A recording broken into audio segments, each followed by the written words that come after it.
Well, pull up a chair and set a spell here at Tales from SYL Ranch Live, the vlogcast that reminds you to always know where your towel is. And I'm your host, Bill Stone.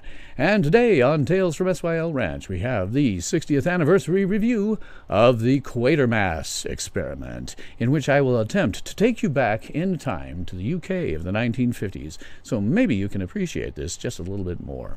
There will also be some political commentary near the end. However, I'm going to keep it at the end so that you, if you get completely ticked off by my political opinions, you can turn me off without missing the actual review. Hey, Larry, I see you popping in there. How are you doing tonight? So, pardon me while I look and see here. I'm not used to the interface yet on Periscope, just my second night here, so thank everybody, Larry in particular, for following me over from YouTube, and also for any of my new Periscope viewers. To explain my show, I do live reviews. Sometimes I do serious films and TV, sometimes I do schlock just for the kicks of it, and sometimes I do modern movies or TV shows with a broad appeal, like Star Wars movies, Marvel movies, Star Trek Discovery, The Orville, and every Sunday, until the series is over this season, Doctor Who. However, I usually stick to a period from about 1900 to 1980, and that's because the period after 1980 is pretty well documented, because we got a lot of great science fiction after that and a lot of technology that allowed us to even do the documentation. But 1900 and 1980 does have a lot of science fiction and a lot of science fiction fandom that is not very well documented. And so part of the reason I do the show is to document it. Now, this is live, so I will take any and all questions, comments, and nasty remarks. I will respond to as many of my viewers as possible. You can tell me if I missed something, if I'm completely full of crap, or if I just happen to be amazingly hoopy-frood, which is probably more likely. I do go into more depth than most reviewers. I don't just say if I like a film or not. I go into the acting, the direction, the cinematography, and the mechanics of making a film. And I can do this with a little bit of authority, because a long time ago, in a galaxy far, far away, I was once an actor. And I can speak with a little authority. Now, not as much authority, and I never want to give that impression, as a modern working actor or someone in the industry. But I can talk with some authority. As they often say, those who can do and those who can't teach. And I think probably the way I do my reviews is those who can't. Now, for this show, for Quatermass Experiment, as a non-spoiler review, I have to tell you, this one is a tough one for me to review. First off, it predates my own existence by 12 years, and it was live, which was unusual on the BBC back then, and it was a 6-episode drama that was very similar in terms of how it was presented to the way Doctor Who's classic was aired only about 10 years later. And the real problem with doing a review of this is it was a 6-part teleplay, and only 2 of the episodes survive, the first 2. Now, what I say as a spoiler, I can say that I think what we're seeing here is good for the era. Now, modern viewers may be bored because the pace is rather slow comparatively. You might look at it as a modern viewer and say that it looks hokey and silly, and there were a lot of limitations because of live TV. But given the limitations of the time and what was going on at the time period, it's still pretty good. Now, while the plot may be a little bit predictable to those of us watching it from 2018, this thing drew in an enormous audience that were not science fiction fans and who did find it completely unpredictable. And more than that, one of the reasons I'm doing it is because the Quatermass experiment was extremely influential for British science fiction in particular, but also science fiction worldwide, and that continues to the present day. As I'll talk about it, one of the biggest influences on Doctor Who was the Quatermass experiment. So, keep myself hydrated while I talk for a long time. Now, it is always my contention that when we get to older movies like this, you can neither watch nor review the film from a 2018 perspective. You must always, with older films, try to look back in time and imagine what it would have been like to see this for the very first time in the time period that it was happening. And a lot has changed in 65 years. So unfortunately, a lot of context, well, not unfortunately, a lot of context is necessary. in fact, to be honest, the context in this one is probably longer than the review itself. But again, that's largely because we're missing 4 out of 6 episodes for this entire drama. But if you don't know the historical context, then you can't really judge it properly as a reviewer, and you can't really appreciate it as well as an audience member. And so part of what I'm going to do here, I'm going to talk about life in the 50s. I'm going to talk about what science fiction fandom was like in the 50s, and kind of try to put you back in time so you maybe can look at this thing from a different perspective and maybe appreciate it just a little bit more. So, one of the things I'm going to talk about is life in the 1953. Now, I can start out by doing some simple stuff. I can tell you about costs of things in 1953. For example, the average cost of a new house was $9,550, which in today's dollars would be about $88,000. So for a good house, probably doing better for your money back then.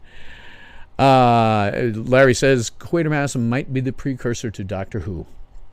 Yes, there are Whovians who put the Quatermass experiment into the Whoniverse. That's what we call the universe in which Doctor Who resides. You know, Doctor Who, Torchwood, Sarah Jane Adventures, Unit, all those guys. Some fans like to consider this part of the Whoniverse. It's not really, but they consider it part of it. Now, in 1953, your average wages would be around $4,000 a year, which translated in modern dollars is about $37,000, which is a bit lower than the modern median income.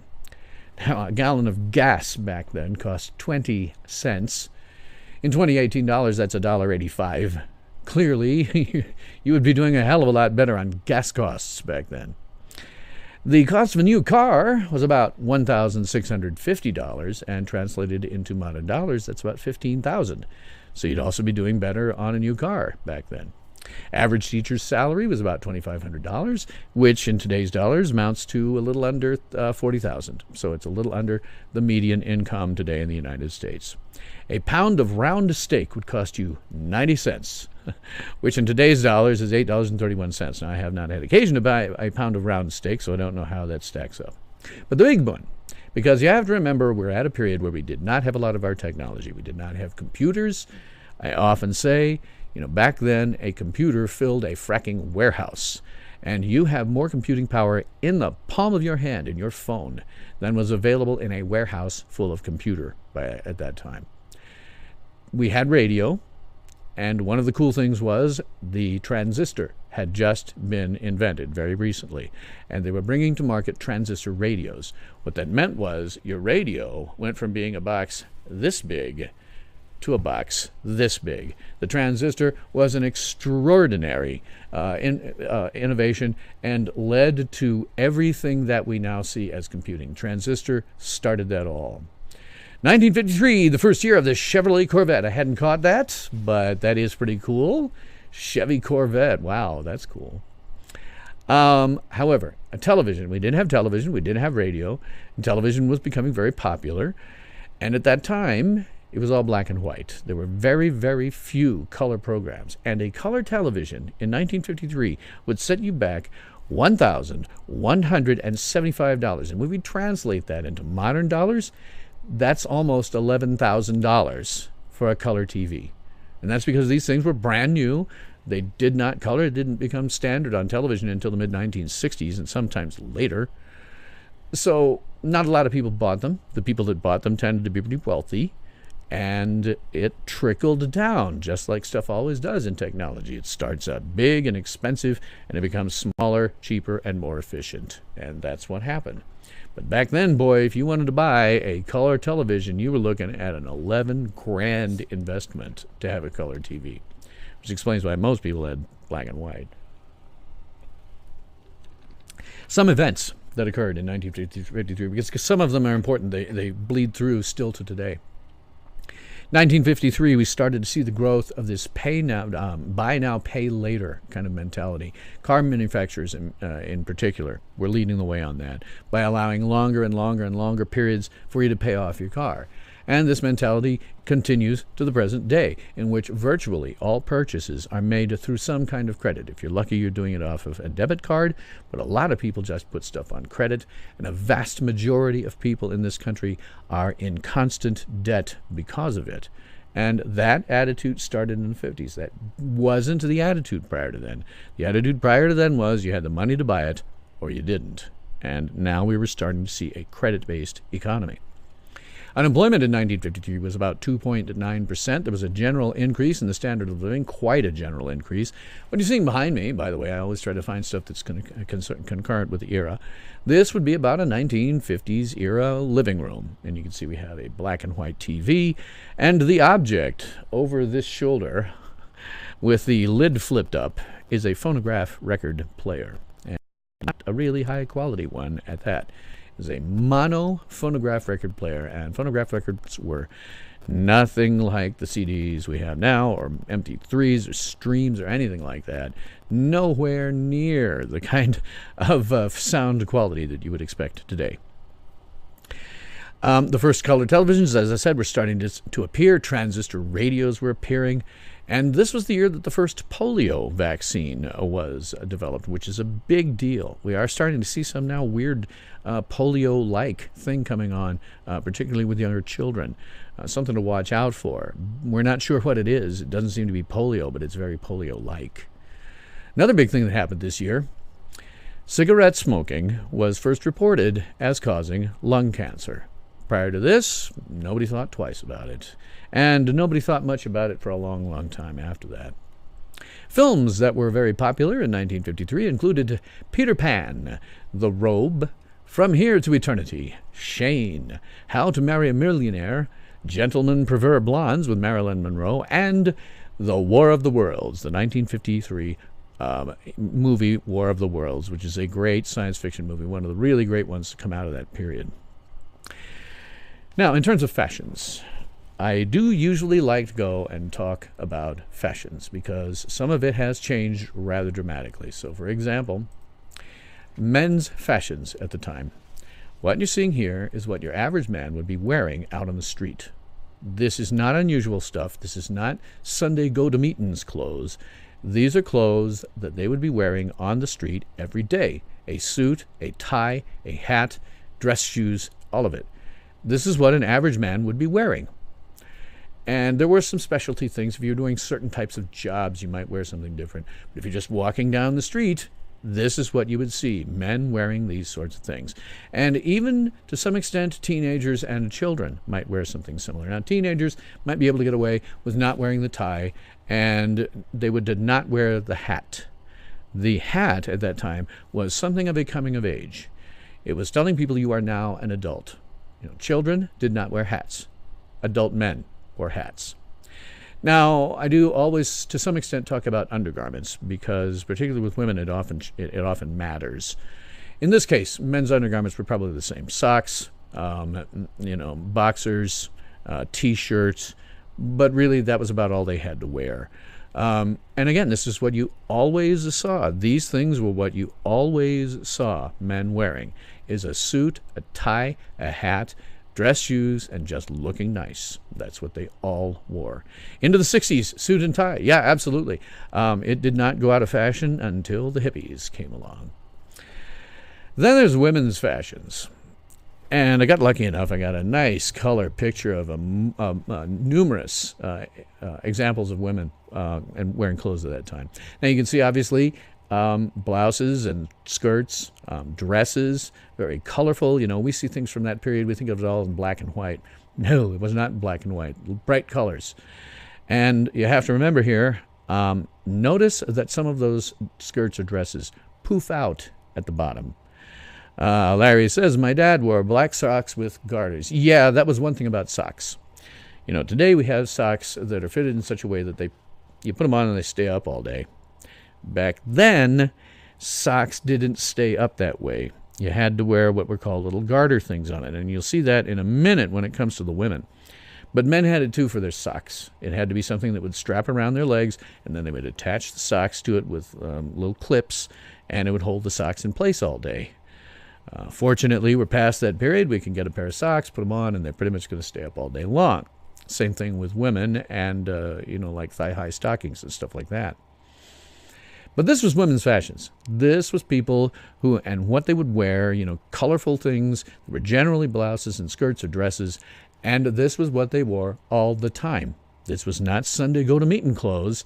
These were clothes that if you walked down the street, you would see women wearing all the time. And for that matter, teenagers and young girls, they tended to all wear the exact same types of clothing all the time. You wouldn't leave the house, in a house dress or something like that. You would change, put on your makeup, and make yourself presentable to go out. It's not like today at all. And to make matters worse, ladies, you had to deal with some other pretty nasty stuff. Oh, hell, I didn't get that. I apologize. I was trying to get that thing muted and hit the wrong button. My bad. Sorry if I hacked up in your ears there. Women, kind of had it even worse. In previous times when I've talked about previous things with Sierra, I have avoided doing actual pictures, but I figured, what the hell? I might as well show you. Ladies, you had a bit of a tough row to hoe. As you can look at here, this side, she's wearing things that today we might associate with bedroom attire when sex is going to be involved. But that's not back then. Everybody wore this stuff.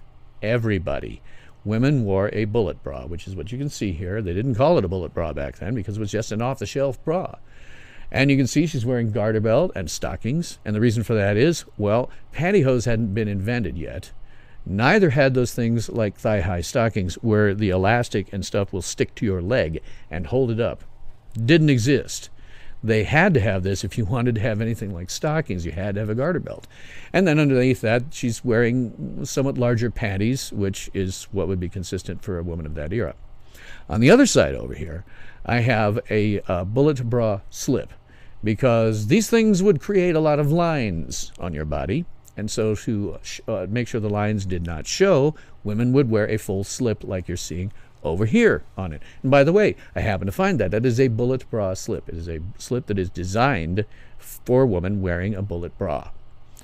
And then you would be able to put on these clothes with all that underneath you. And notice, too, there's a woman on way over there in the white dress or skirt. I'm not sure which it is from looking at it here.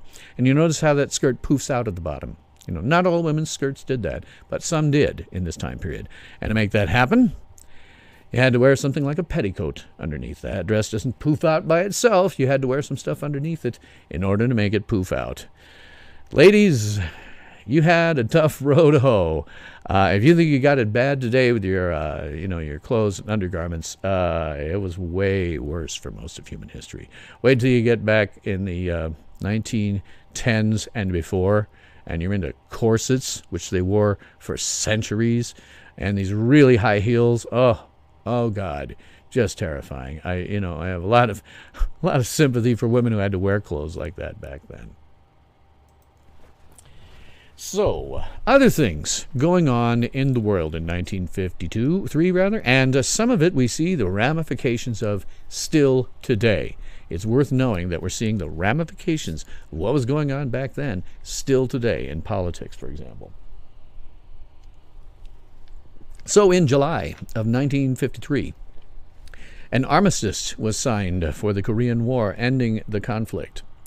And there were supposed to be more conferences and stuff that established the demilitarized zone, the DMZ, that we still have today, which the United States has about 30,000 people sitting on the border as kind of a tripwire.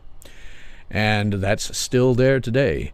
Laura Petrie in Dick Van Dyke Show was known for regularly wearing capri pants. Yes. Oh, yeah. You could get away with some of that a little later in time. That was the 1960s. But typically, if a woman was wearing that, it wasn't necessarily out in public. Not necessarily out in public, especially in the 50s and prior.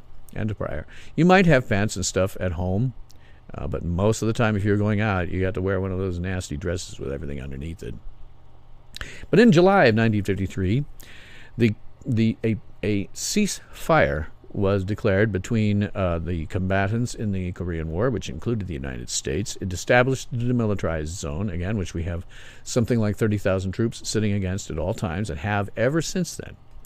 Because while this ended the conflict, it did not end the war.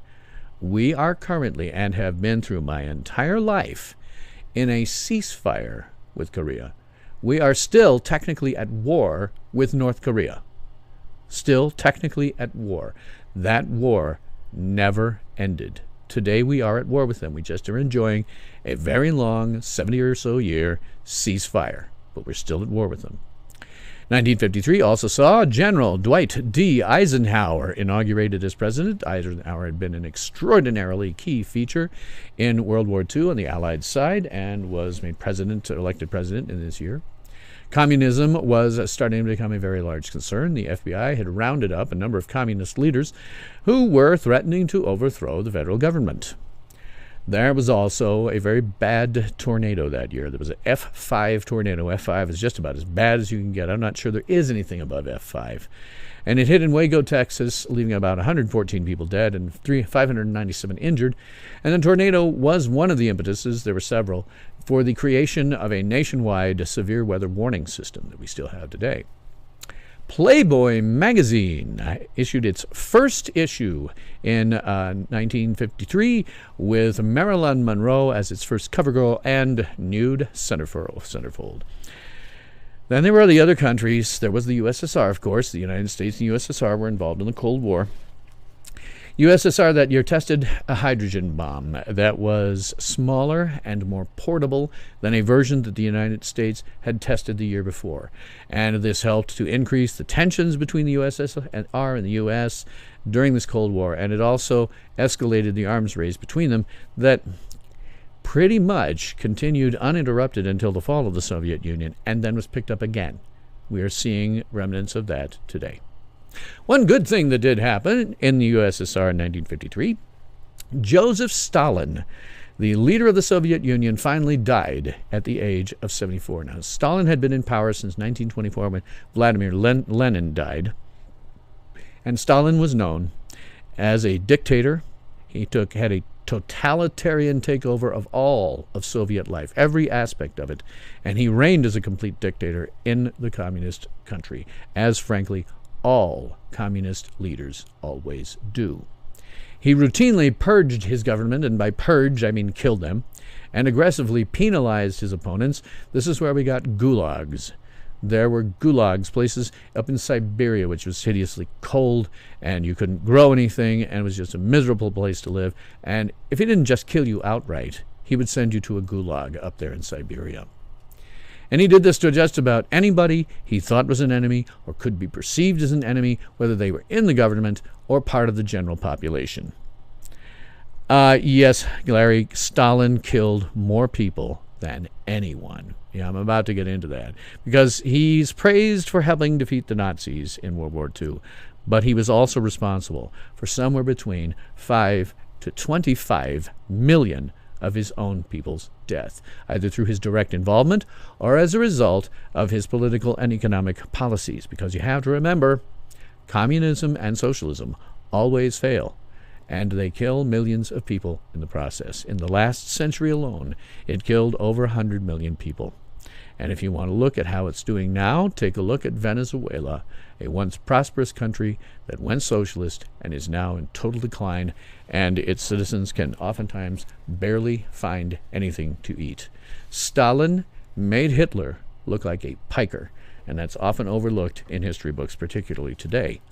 Stalin made Hitler look like a piker.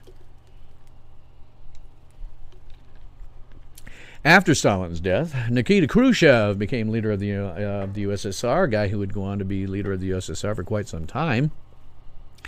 And he officially denounced Stalin's policies and began an era of reform called de-Stalinization. However, he still ruled as a dictator and still killed people and still sent them off to the gulag if they didn't fly right. And that is what all communist leaders always do. Even today, Vladimir Putin is a de facto dictator, and he does follow some of the same Stalinist tactics and policies of killing his rivals. Just does it all the time. Now, over in the UK, where this thing actually was airing, the Queen Elizabeth II was crowned Queen of England, and be aware that that was at Westminster Abbey because it factors into the Quatermass experiment. And on May 29th, while it seems like a just absolutely routine thing anymore, The summit of Mount Everest was first reached by Sir Edmund Hillary and Sensing Norgay. Also in Britain, a British physicist and Francis Crick and an American biologist, James Watson, discovered the double helix structure of DNA, kicking off an enormous amount of progress in medicine because of that. The discovery of DNA was a huge, huge event in terms of scientific knowledge. There was a very large storm, one of the largest ones. Sorry, I'm adjusting something over here, so maybe it isn't quite so loud. There was a largest storm in the United Kingdom. It was the biggest storm ever recorded. It broke through flood defenses all across the UK and left about 150 people dead. And then there is the UK, Iran, and the United States. And this one is where we see the fallout for it right up until the present day. Now, I got to go back a couple of years because this whole thing started really back in 1950. So in 1950, General Haj Ali Razmara became the Prime Minister of Iran. And in March of 1951, he was assassinated. Also in March of 1951, Mohammad Mossadegh presented the idea of nationalizing the Anglo-Iranian Oil Company to the Iranian Parliament, and the Iranian Parliament did eventually approve that. Now, you have to keep in mind that the Anglo-Iranian Oil Company was in large part owned by Great Britain. So keep that in mind as we go through this. So in April 1951, Mossadegh was elected as Iran's new prime minister. Also in May, Britain then imposed an embargo on Iranian oil because they'd nationalized this industry. They'd taken it out of the hands of a free-market thing, well, more or less free, that involved the British, and the British said, no, you don't either. So they put an embargo on Iranian oil, and they banned the exportation of goods to Iran as retaliation, and they also mobilized their navy as a show of force. In June of 1951, President Truman, at that time, tried to mediate the situation between them without very little luck. And then Britain decided they were going to take legal action against Iran to the International Court of Justice. But in July of 1951, the International Court of Justice ruled that they couldn't deal with this. This wasn't an international problem. This was a problem with a private company and Iran, and outside of their jurisdiction. In 1952, then, Iran severed diplomatic ties with Great Britain, and then we get into 1953. There was a failed coup attempt against Mossadegh, which forced what we called the Shah of Iran, Shah Mohammad Reza Pahlavi, to flee from Iran. I'm just going to call him the Shah, because that's what we always called him growing up. And then in 1953, there was a successful coup against Mossadegh, and with the help of the U.S. Central Intelligence Agency, they returned the Shah to power in Iran, where he then ruled as a completely authoritarian dictator until a revolution happened in 1979 and he was kicked out. Keep that in mind. Part of the reason that Iranians hate us to this day in the United States is because we gave them a dictator for several decades. Now, he may have done some good things, but if you think about it, what if some other country came here and influenced us to the point where we actually got a dictator? Don't go talking to me about Trump. I'm talking about a real dictator, Stalin dictator. Kill you if you didn't go along with him. And that is part of the reason that why to this day Iranians dislike, well, just a couple of days ago they had a rally, Death to America. That's part of why it happened. More interesting stuff that's better here, however. In this year, Ian Fleming wrote his first James Bond novel, Casino Royale. Then we get into BBC filmmaking. BBC was still doing quite a lot of live productions. Now, what had happened with American TV, for the most part, there were some live things, but for the most part, American TV followed the same model as motion pictures always had. You shoot your scenes out of order. So say you're making Star Trek, and you have 5 scenes on the bridge. And so you say, okay, I'm going to schedule a couple of days. We're going to go in there. We're going to do all the scenes completely out of order. We'll do a scene that goes here. We'll do a scene that goes here. We'll shoot it all on the bridge. And then maybe we've got some scenes that take place in the engine room. So we'll go over to the engine room for a day or so, shoot all the scenes over there. Maybe we have something in the transporter room. We go to the transporter room, shoot all the scenes that we're going to do in the script from there, and then you edit it together to turn it into something coherent and hopefully dramatically effective. But a lot of the BBC's productions until the 1960s were still live. They were shot in order. So if you were going to do a live production, you had to move from one set to the next set to the next set. You didn't do it. Frankly, it was scene to scene, and it was damned more difficult to do. It was very, very damn difficult to do. You would rehearse during the week and then go live the night of the broadcast. It was a lot like mounting a stage play, but attempting to do real types of direction and cinematography, etc., that sort of thing, on what amounted to sets that you had to move back and forth from in order. This was fantastically inefficient for television. And they were always, as always, in any British production at that time, and certainly with the Quatermass experiment, they were working against the three perennial enemies of any theatrical endeavor: time, talent, and money. Now, they had quite a lot of talent involved here, but their time was very restricted. Rehearse during the week, put the thing on live. Next episode, rehearse during the week, put the thing on live. No time in there. You could not run over. Lots of times today, TV shows like Star Trek will take 6 or 7 days to shoot. Nuh-uh. You had to have everything ready on the night of. If you didn't, well, that was an option. You went with whatever the hell you had. You had to. It was live. And the money was very, very restrictive. You have to remember they're shooting in these sets.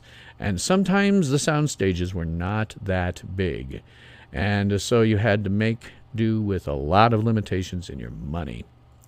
They often could not show crowd scenes, very complex set, or much things happening off screen. You see this in the Quatermass experiment. When they're doing crowd scenes, sometimes you hear the crowd scenes, sometimes the crowds rather, and sometimes you see individuals from the crowds coming onto your set, but you don't see what we kind of do today. If you had a crime scene, for example, you'd have police going out, taping it off, roping it all off, keeping everybody back, and you'd be able to see that. Not here.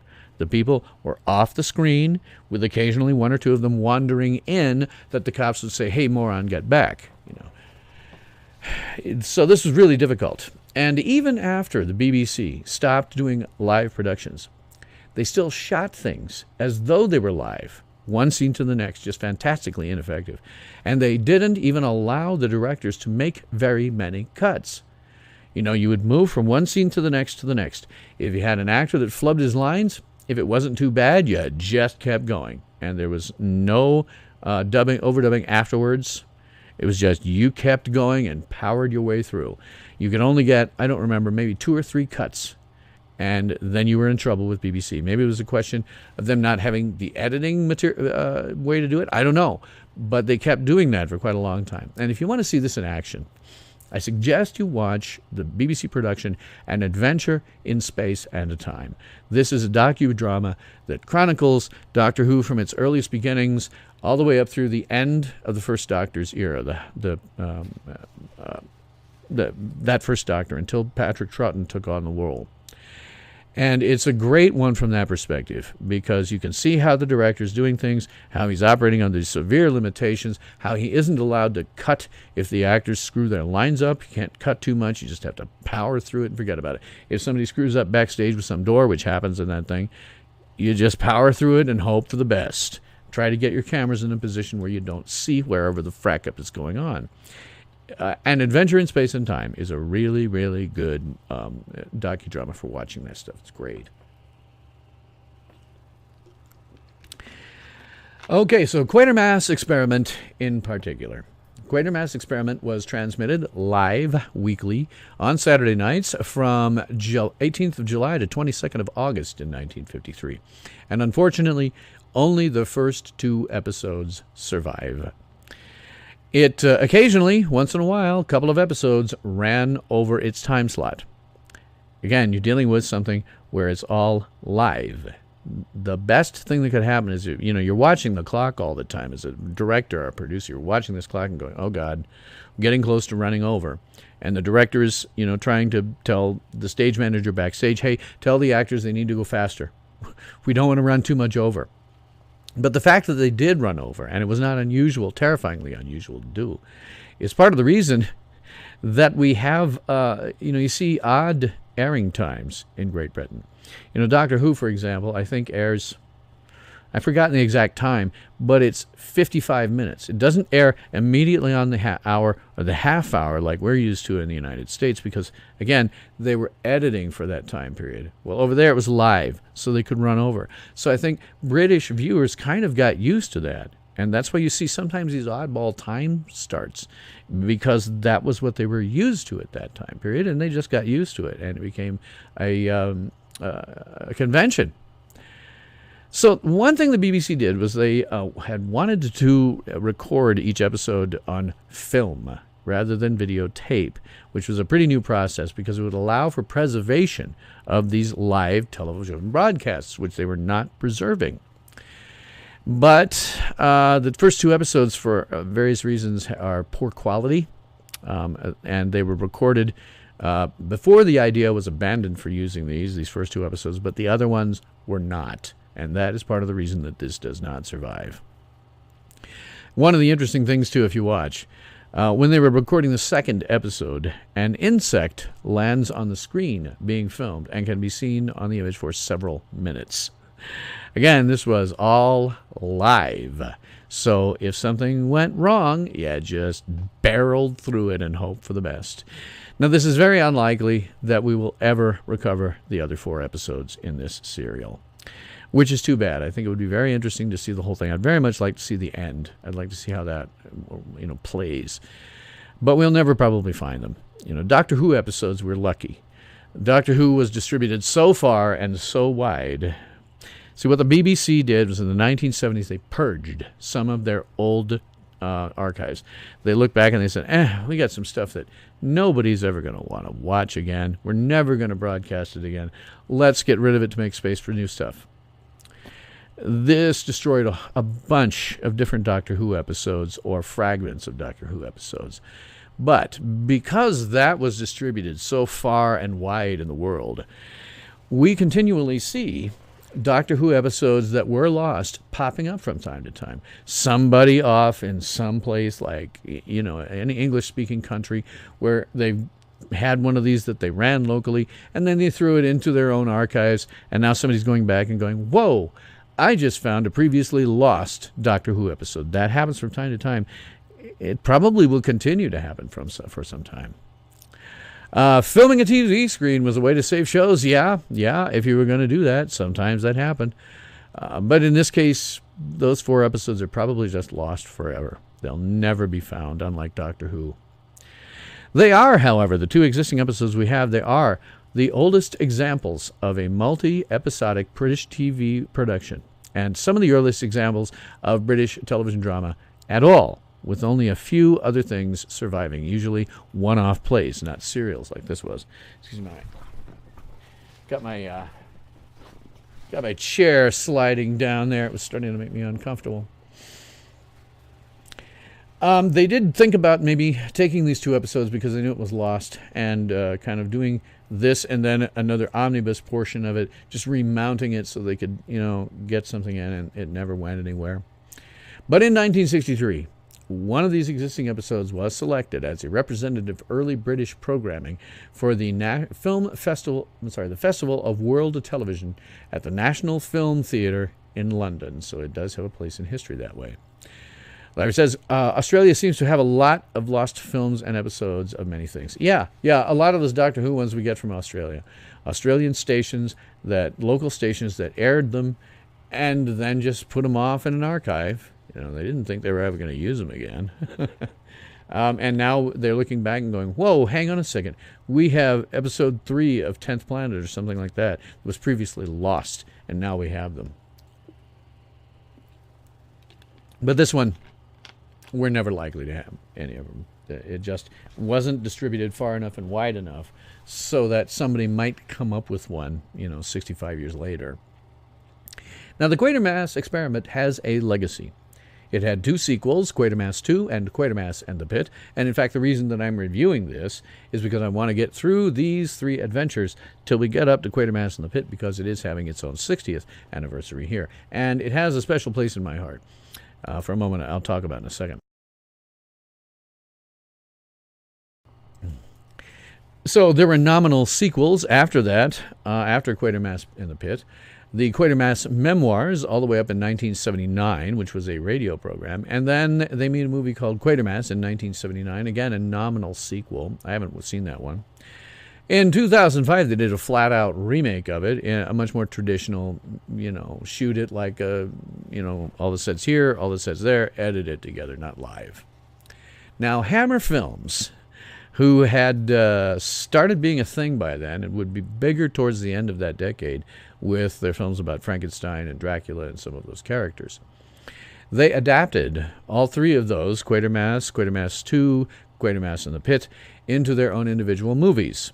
And they had another one that they did, unrelated to those, that they called the Quatermass Conclusion. I did watch the episode, the movie version of Quatermass Experiment, which, by the way, goes by a slightly different title. It's Quatermass Experiment with just no E, with just a big experiment. That is different enough from what I know of this serial that it's not really the same, particularly the end. Quatermass movie got my attention with the giant insect.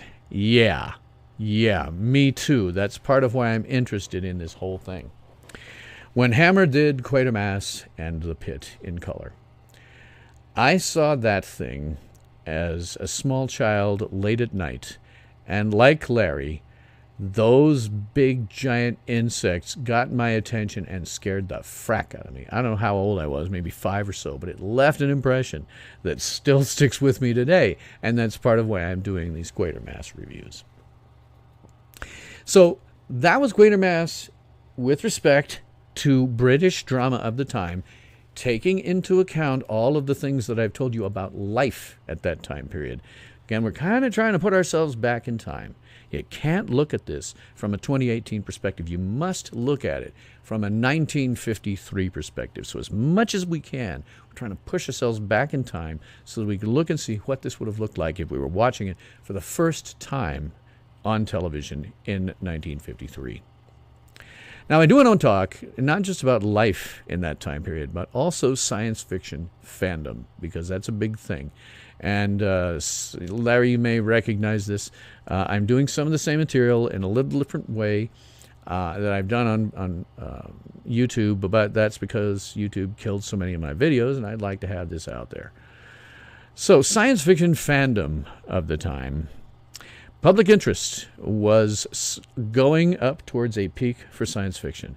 You started to see a lot on television. You started to see a lot of movies, and it was starting to peak. That would happen about 1955, after which people started to get more into Westerns. But science fiction was hitting a peak right now. And in the United States, we had a number of television programs that were available for science fiction, mostly for kids. So, for example, Captain Video, Tom Corbett, Space Cadet, Space Patrol, which is the way they always did it, Space Patrol, Rod Brown of the Rocket Rangers, Flash Gordon, which is one weird little animal. That Flash Gordon series was produced in Germany and France, I think by people who were not native English speakers. It is so weird.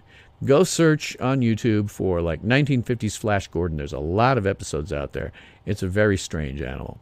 It just comes off as a little bit wrong because you're listening to people who probably were not native English speakers. A very, very weird deal. We also had, for children as well, Captain Zero with a Z-R-O. You've probably seen it going past on my slideshow. And, of course, the wonderful Adventures of Superman. That will occasionally pop up on my thing there. Then for adults, there wasn't much at that time. We were going to see some more stuff coming along in a few years, within the next couple of 3 years. But the big one at that time was a show called Tales of Tomorrow. It was an anthology show. They would take a science fiction piece, Do one story this week. The next week, a totally unrelated story, unrelated characters, etc. That was an anthology series. That meant that they were going from one to the next to the next. Now, in terms of films, oh man, 1953 was big for films. Again, we were entering this period where science fiction was becoming much more popular in films and pop culture. And we saw some good ones, and we saw a lot of bad ones. There is an author, science fiction author, Norm Spinrad. I'm sorry, not Norm Spinrad. It's Ted Sturgeon. And he came up with what we call Sturgeon's Law, which is 90% of science fiction is crap. And there is a corollary to this. 90% of everything is crap. And I think that's probably true. Just look what's coming out now out of Hollywood. 90% of everything is crap. But we did have some interesting stuff here. We had War of the Worlds. That was a really good movie. There it is, War of the Worlds. Great, great movie to come out of that period. But we also had crap like Abbott and Costello Go to Mars, Abbott and Costello Meet Dr. Jekyll and Mr. Hyde, Catwomen of the Moon, Donovan's Brain, The Four-Sided Triangle, which I have watched, and it's pretty terrible. Invaders from Mars, It Came from Outer Space, which at least is noteworthy to some extent. Phantom from Space, Planet Outlaws, which was adapted. It was an edited down version of the first Flash Gordon serials from the 1930s. Project Moonbase, Rocket Monster, The Beast from 20,000 Fathoms, Magnetic Monster, The Neanderthal Man, and one that just absolutely stumps me. I may have to watch it just because of what it is. Twonky. Where the hell does a title like Twonky come from? You see it going through here from time to time on the slideshow. Twonky? Where does that come from? I have no idea what it is or what it's about. There it is, Twonky. I'm going to have to maybe watch that sucker just to find out what it is. However, a discerning science fiction fan knew that most of this stuff, at least 90% or more, was crap. And they knew going into it that maybe the best they could do would be to get some enjoyment out of it by, pointing and laughing, kind of like we do with some of the bad movies we see today. And like The Room or something like that. You go into it knowing it's crap. But the best science fiction of the era was occurring in literature. And this was the heyday of the pulp magazine. Now, they called them pulps because when you make paper, what you do is essentially you're pulping a tree. You're turning it into paper. At that time, there were different types of paper, whether you had really good paper, really bad paper, and the bad paper was used with trees that had not been pulped all that well. The paper was really cheap, which allowed these pulp magazines to come out, and people could afford them with a very, very low amount of money. There was a lot of pulp magazines for every kind of genre, but certainly science fiction. Oh my God, certainly science fiction. As you can see here, these are just the titles that I could easily look up that were out there for science fiction. And these all were going on in 1953. So each of these guys, 12 issues. 12 issues each of these guys. And it wasn't their first year, and it wouldn't be the last. This was the height. Oh, by the way, look at that. Look at that one. See that one with the Statue of Liberty sticking out? That was a piece of art from 1953. 1953. And what does that remind you of from 1968? I should probably stop that one if I can. That astonishes me. When I found that several years ago, and I went, there is nothing new under the sun. That sucker is exactly like the end of Planet of the Apes. It almost looks like it, down to how it's drawn. It looks like Planet of the Apes. Nothing new under the sun. Watch it as it goes around again on the slideshow. Just take one look. It is so similar to the end of Planet of the Apes. I was just amazed. It wasn't the first time I'd seen it. I actually went looking for that one because I'd seen it before. I just wasn't sure of the year. But 1953, that's when it came out. And 1968, we see almost the exact same thing in Planet of the Apes. I wonder where Rod Serling may have come up with that particular notion. Now, pulps, there it is. There it is. There it is. Looks exactly like Planet of the Apes. Exactly like it. Chair's sliding down again. Bothering me. Yes, Larry, those pulp magazines are now brown and brittle if they survive. Well, you can see what I'm looking here. It's some of these scans or photographs of stuff. A lot of it shows up on eBay and stuff like that. But there were so many of them. There were tons and tons and tons of them. And again, all of these titles, these are individual titles. I intentionally made sure I did not double any of the titles. And they were going 12 months, one issue every month. And what often happened was, this is where science fiction novels were born. What they would do is they would get an author and they would serialize their story. They would show, like, 1 month they would have a chapter, second month another chapter, third month another chapter, and they would go on until they hit the end of the story.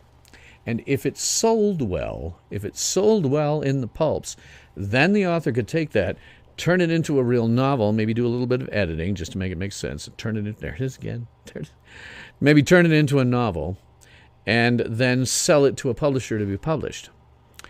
And pulps also had short stories, lots and lots of short stories, and also novellas, which were short novels that were not serialized. But this was a period during some of which almost all of the people we now think of as the science fiction greats came out of, literary science fiction greats. They included names, and this is not an exhaustive list.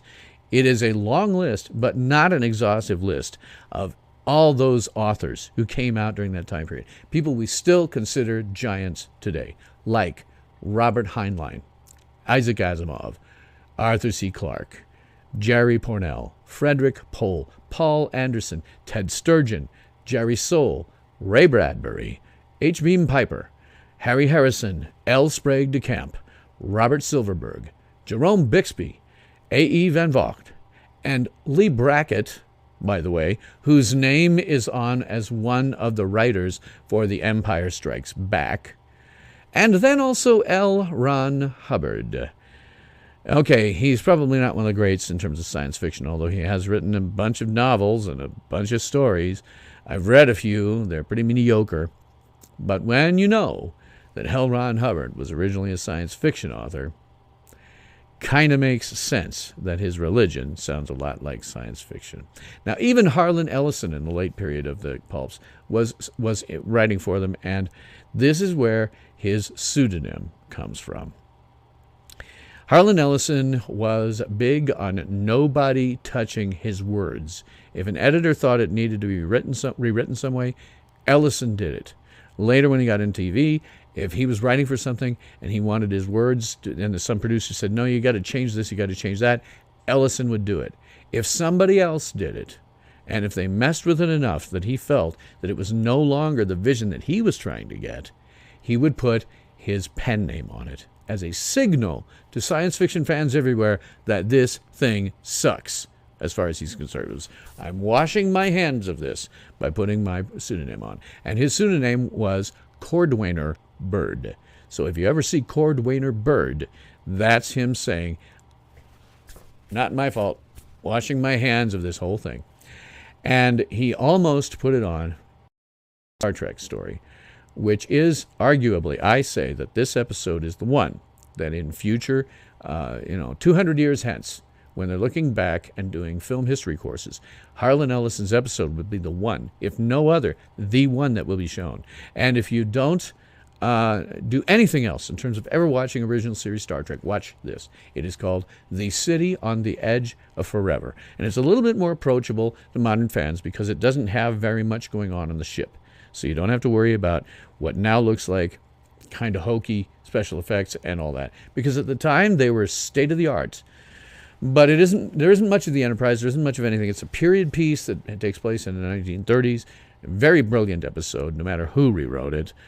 And watch that episode. If you do not watch anything else in Star Trek, the original series, watch The City on the Edge of Forever. Your brain and your heart will love you for the rest of your life. It is probably Star Trek's best episode ever. But Harlan Ellison almost put Cordwainer Bird on that because a number of people rewrote that. He was convinced not to. But if he had, it would have been a blow to Star Trek, which was trying to court those literary science fiction fans. They were saying, look at us, we're doing the very first adult science fiction that is going to be a continuing story about continuing characters, and is going to be intelligent. And they were largely right. I mean, look at Star Trek's competition at the time. Lost in Space. It's not exactly intelligent science fiction. An actor named John Glenn played a doctor in this, yeah.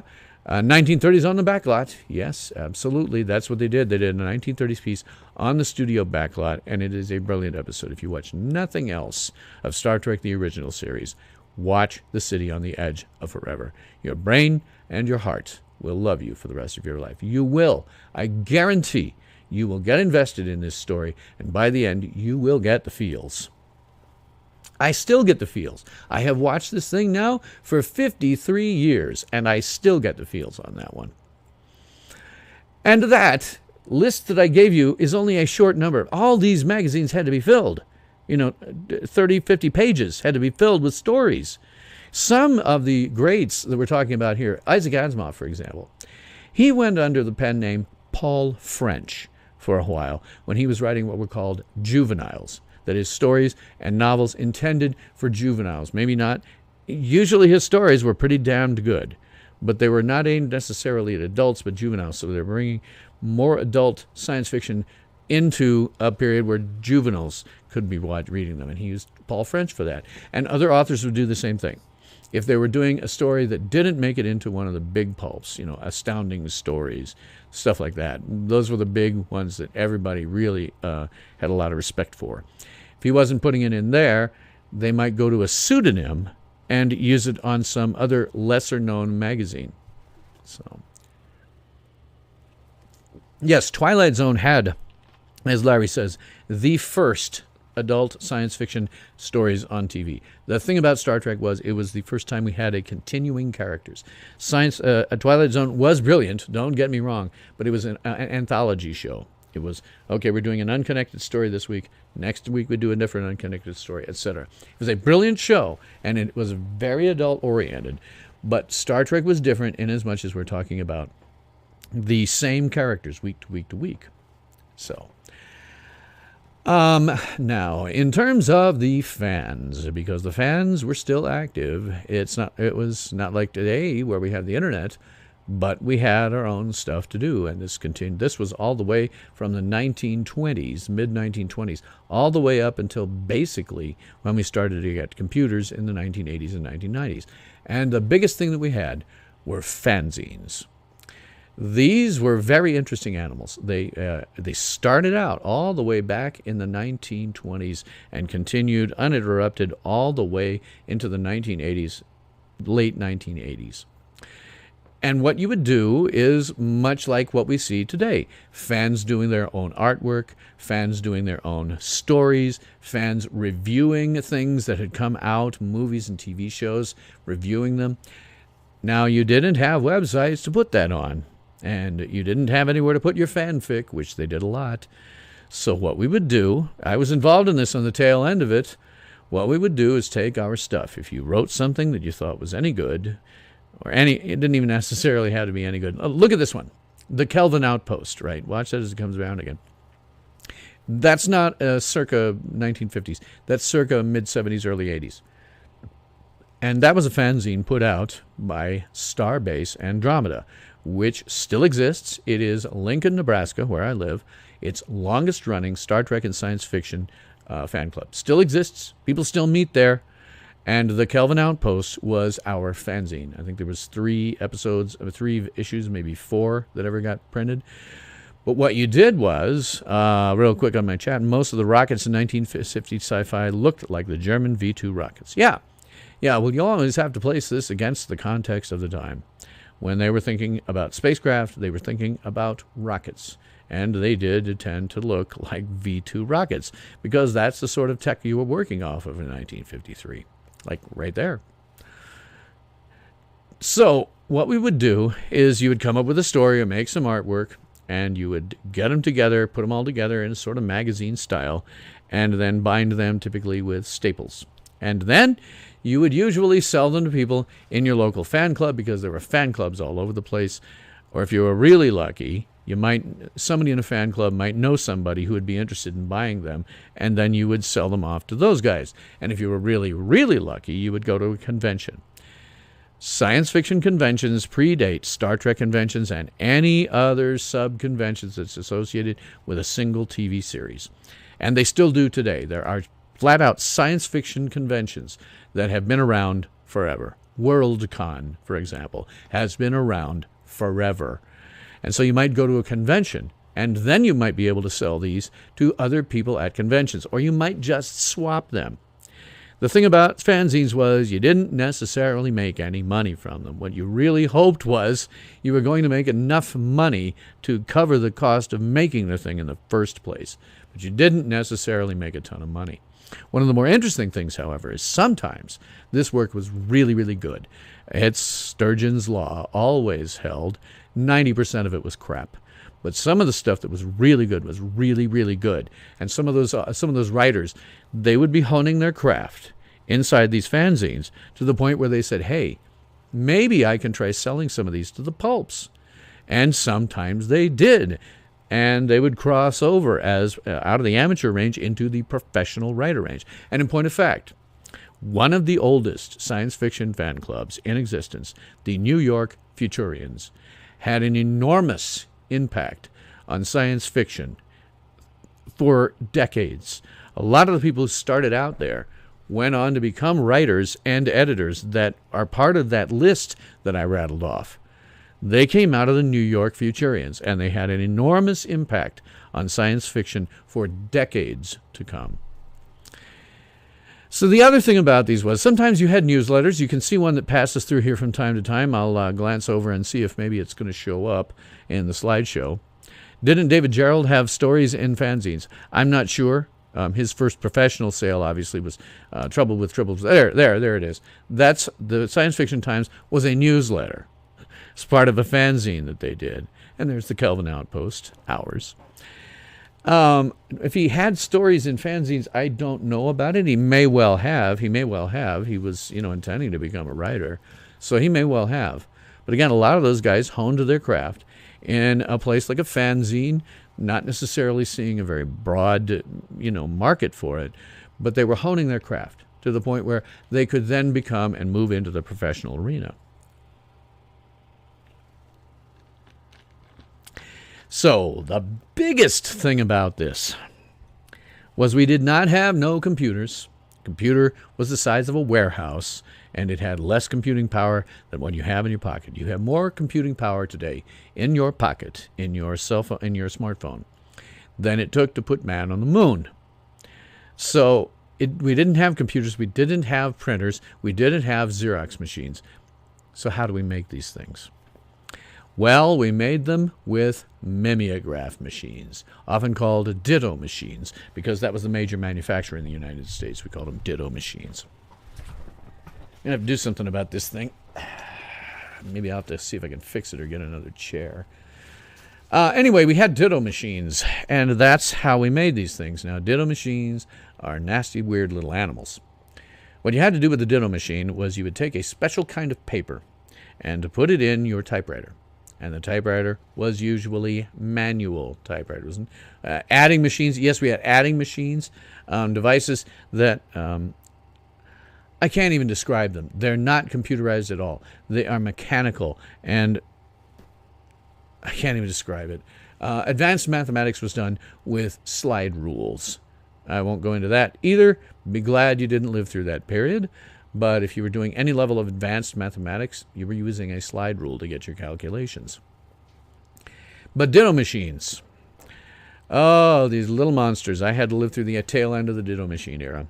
So, for example, if your teacher wanted to give out an exam, they might use a ditto machine. The other thing they might do is just write the questions on the blackboard with chalk. That would often happen in a quiz. But if they wanted to give you a test, an exam, an actual exam, they might use a ditto machine. So the way this worked was you took your special paper, put it into your typewriter, and typed it all out. And if you made a mistake anywhere in it, you pulled out the paper and threw it in the circular file and started over. which is why for a long, long time, and even during the time when I was in high school, typing was a skill because you had to be able to spell correctly. You had to be able to get it right the first time, every time. Now, if you're on regular paper, there were some things you could do. But if you wanted it to look professional, you got it right every time, the first time. And then speed was an issue. Interesting thing, I can type now at roughly 80 words per minute, but I never learned how to type. I learned by hunting and pecking. I now type, and I have for decades, with these 4 fingers. My mom, who knows typing, who has typing as a skill, is absolutely sort of flabbergasted and almost annoyed at the fact that I can do 80 words per minute with just these 2 fingers on each hand. I'll tell you, however, it has saved me from carpal tunnel syndrome because I'm moving my hands all the time over the keyboard as opposed to keeping them in one specific place and just moving them, which is what a typist would do. That's how you get the carpal tunnel. I've been saved by that because I just move all over the place. So being in a career of IT for 40 years, that's actually been better for me in terms of my ability to avoid things like carpal tunnel. But it does sort of infuriate my mom when she sees me doing it. Just 2 fingers on each hand. Larry says, or the teacher would say to correct the mistake on your copy. Yep. You had to be able to spell. You had to be able to type so that you got it right every time, the very first time. And if you screwed up, the teacher would say you had to correct it. This is why we used to do drafts of things. You would do a first draft, second draft, and then the thing. You might do an outline and all that. And that was so you would get to a point where you had something, you knew exactly what you were going to type, and you typed it out right the first time. These days, I don't know what they teach in school, but me personally, I haven't thought in terms of drafts in decades. Ever since I got a word processor in 1978, I have never thought about drafts. I just write what I want, and then I realize, oh, I could do this better. I could do that better. And a number of things have kind of honed me to the point where I can do some English and do real writing. Larry says, key punch typists were in demand for punching those IBM punch cards. Yeah, computers at the time didn't necessarily have the inputs that we imagine today. You know, we're used to having a keyboard and a screen and a mouse. No. You wrote your program, and then the program is turned into punch cards. And then you fed these cards, they're cards about this wide, this high, and they would be filled with little punched out parts in it. And then you would feed those in succession in the correct order into the computer. My ex lived through the tail end of that. Fortunately, I did not. With punch cards, you could get a box full of them, and they would represent a fairly, today, simplistic program. But if you got those punch cards out of order, you know, say you picked up your box out of the trunk of your car to take over to have them fed in the computer, and you dropped it, and all of your punch cards fell out of order, you got to put them all back in the correct order, or else your program would not run. Yeah. Oh, were cards based on the size of the dollar bill? I did not know that. I didn't know that. Doesn't surprise me. But yeah, that's about the size they were, about the size of a dollar bill, and they had little punched out holes in them that represented your program. And that's why, as Larry says, you had key punch typists who would to take your English type, a computer programming language, and turn it into these punched cards. That was a computer back then. Nothing like the amount of computing power in your hand and the ability to do things that were totally impossible in that period. Anyway, on the fanzines, you typed all this up, you finally got it right the first time around on your mimeograph paper, and then you wrapped it around this drum that we can see here. You wrapped it around the drum, and oftentimes you would hand crank it at first. Later on, they did get mechanical, I remember that. But you would hand crank it, and you would have paper that would then go from the front edge of that drum. You can kind of see it where she's standing. There's paper there. You would roll this drum, and it would spit out a copy. The copy was not in regular ink. The copy was in a blue ink, and that ink stunk like mad. When I was in high school, as I say, I lived through the tail end of this. When I was in high school, sometimes if you had a period that had nothing, that you couldn't that nobody could fit any real class into, they would say, hey, do you want to be the assistant to like the drama teacher? I was once for one semester. You want to be assistant to the drama teacher? I'd say, sure. Now, typically that was an automatic A. Unless you were a complete frack up, the drama teacher would just give you an A. Or anybody you were doing. But I certainly remember, come in for that, and he'd say, here's a ditto. Go make 30 copies of this. And so I'd go down to the teacher's lounge. And as Larry says, you'd use a well-ventilated room. Well, not all the time. In my high school, the teacher's lounge stunk of this ditto ink. Just terrible. Should have fumigated the place. And that is how you made copies. And the way science fiction fans did their fanzines was they would either, sort of like I would do, and I was in the tail end of it, either get permission or not to slip in and use the mimeograph machine when nobody else was using it to make your own copies. And that's how people made fanzines back then. Now, you could always find these in schools, you could find them in churches, and sometimes they were cool about you using it, sometimes not, and you'd use guerrilla warfare and go in there and make the copies when nobody was looking, hopefully. And that, my friends, was the state of science fiction fandom at the time. It had mimeograph machines and all of this stuff going on because we simply didn't have the technology that we have today. We just didn't have it. And so they did the best they fracking could.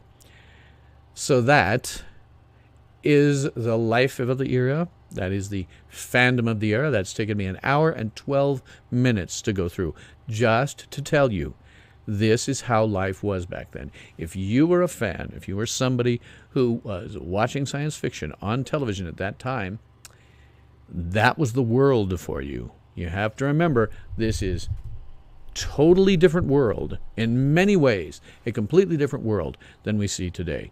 And that's how you have to come at this film. You cannot look at it from 2018. You have to put yourself back in time so that you know what was happening and what was going on and what the technology was, so that you can look at this and say, okay, now I can judge it as a viewer of the time. I can't judge it as a 2018 viewer. I will come up with, this looks stupid and fake and hokey, and how can anybody ever think this is any good? You have to look at it from the period of time. Larry says, I worked at an architect office which used machines to copy blueprints, and about the same smell. Yeah, I'm sure. One of the other interesting things about, as an offshoot, your nose was ruined. Oh, God, yeah. I just remember doing it that semester, and it was a horrible stench. And that's where the teachers hung out when they had free periods. I am amazed that some of them didn't get brain damage from having to smell that stuff.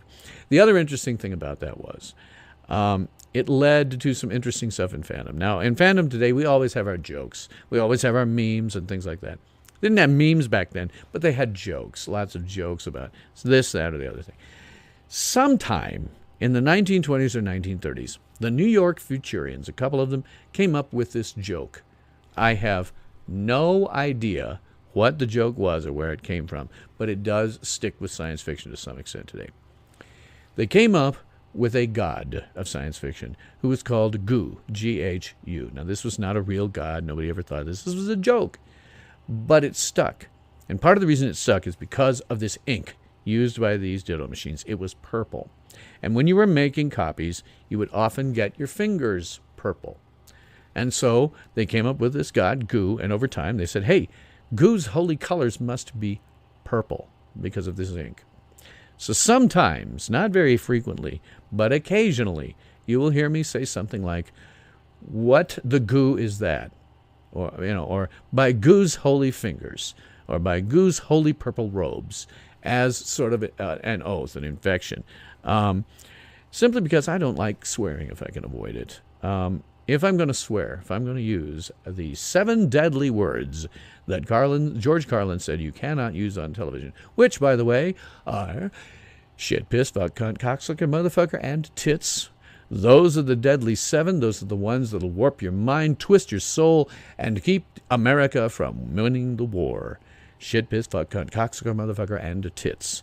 If you hear me using those words, it's because I want everybody to understand what the frack I'm saying.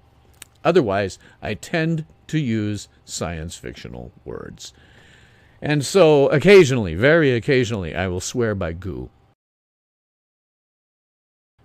Most often, you'll hear me use frack, garam, things like that. Royal blue paper. Yeah, the ink was kind of royal blue, but it looked sort of purple, and so that's why it stuck with that. Most of the time, you'll hear me using fictional curse words, and part of that is intentional. Anyone can say, and everybody does now, say, shit, piss, fuck, cunt, cocksucker, motherfucker, and tits.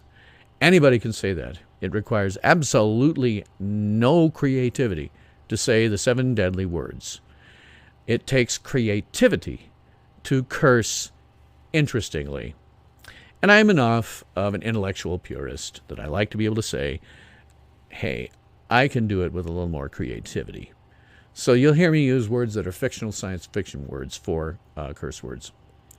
Yep, that's when Carlin turned blue in his comedy. Yeah, the 7 deadly words piece, if you hear the first one, that was very controversial at the time. They couldn't play it on the radio.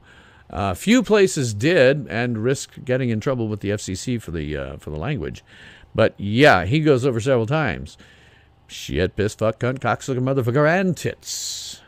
He did go on to enlarge the list greatly, but don't worry about that. Find the one where he actually goes through. It's the 7 deadly words. Look at that one. That's a hell of a lot funnier. Yep, and that's when Carlin grew his long hair. He got a beard, etc. Pretty much turned into the sort of guy that we see today, or saw before his death, before he left us. Okay, all of this context for an hour and 17 minutes that I did in mind, I can finally get to the review and issue a... Spoiler alert. Spoiler alert. All hands, prepare for incoming spoilers. Yes, it is a spoiler alert at last. And that is because I am the Fandi master, and that means that the fandom is strong with me. And that means that nothing is new, nothing is original, and at worst I figure it out about a half an hour early.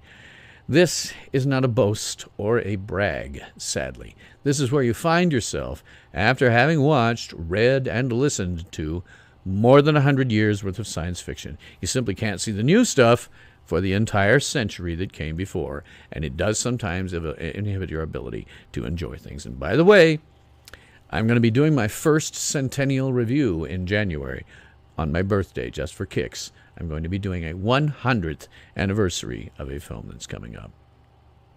And Larry says Carlin was on Ed Sullivan in 1960s, very clean cut. Yeah, you can find early, videos of him, clean shaven, short hair. His material is more what we think of as older sort of joke styles, where you'd have, hey, a man walked into the bar, blah, blah, blah, that kind of joke, as opposed to what he became, which was, all of this. Alrone, yeah, I guess that is. Was that 100th or a 90th? I don't remember. Maybe it's not my first one, but I am going to do a 1919 film called Mistress of the World on my birthday, which happens to fall on a Monday, so it works out nicely. So, you are going to see me spoiling everything in sight now that I have given you this warning. It's, a 65-year-old serial, but still, you may not have watched it. A lot of people say, black and white, and not very good transfers, not very good copies at all. So, the Quatermass experiment, the plot. Along with laboratory assistants, January 1919 was Elron premiere. I did Elron, so, okay, it'll be my second. It'll be my second centennial review. So, I have watched, read, and listened to more than 100 years with the science fiction. So, the plot of this film, the Quatermass experiment. Professor Quatermass, along with some of his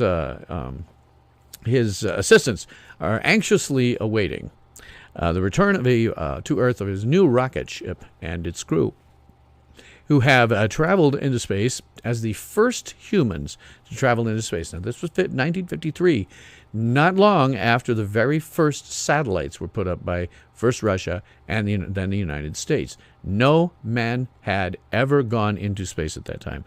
So the British rocket group that he was ahead of, that Quatermass was ahead of, was making this rocket. And at that time, the what we thought of as the British Empire was starting to decline. For many, many years, there was a saying, and it was true, that the sun never sets on the British Empire. And that's because Great Britain had colonies and territories that they owned literally the globe over. Unfortunately for them, World War II bankrupted them, and their empires started to go into decline.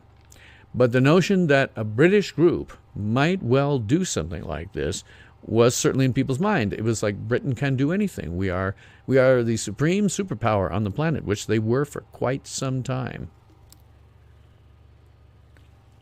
So the British rocket crew is waiting for this rocket to come back.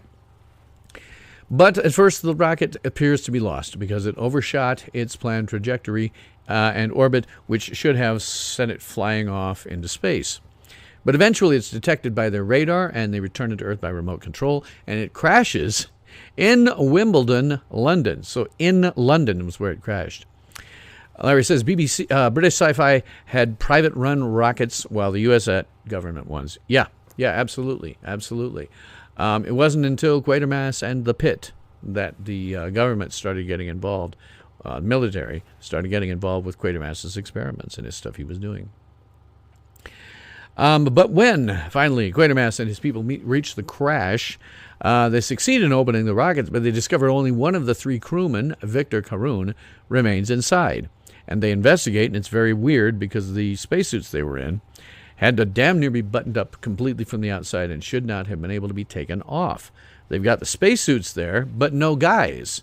And furthermore, when they are investigating, they discover that the door to the spaceship had never been opened in flight. And there's no sign of these other two crewmen. Where did they go? However, Carun is gravely ill, cared for by the rocket group's Dr. Briscoe, who had been having a secret affair with Carun's wife, Judith, who is probably Quatermass's major assistant throughout this. But it's not just Carun who is interested. Quatermass who's interested in what's happening. The press is also involved, as well as a Scotland Yard inspector, because they sort of treat this disappearance of these other two astronauts as potentially a murder. Again, this was a private sector thing. You didn't have the government involved where they just say, okay, we'll do this, we'll do that. It was Quatermass kind of constantly saying, stay out of my hair. This is not a murder. This is something totally different. We don't know what's going on. So then Carun, who's pretty sick and weird, is abducted by a group of foreign agents whose governments want the information that they believe he attained while traveling in space.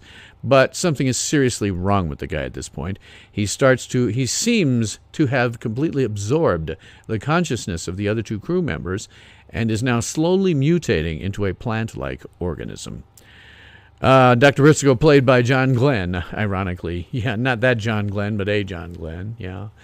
When I go over the cast on this, I'm not going to go over too many of them, mostly because we're missing those 4 episodes, and so it's really hard for me to give much of a review about them, not having seen their full performances or seeing only bits and pieces before they started to do more important things.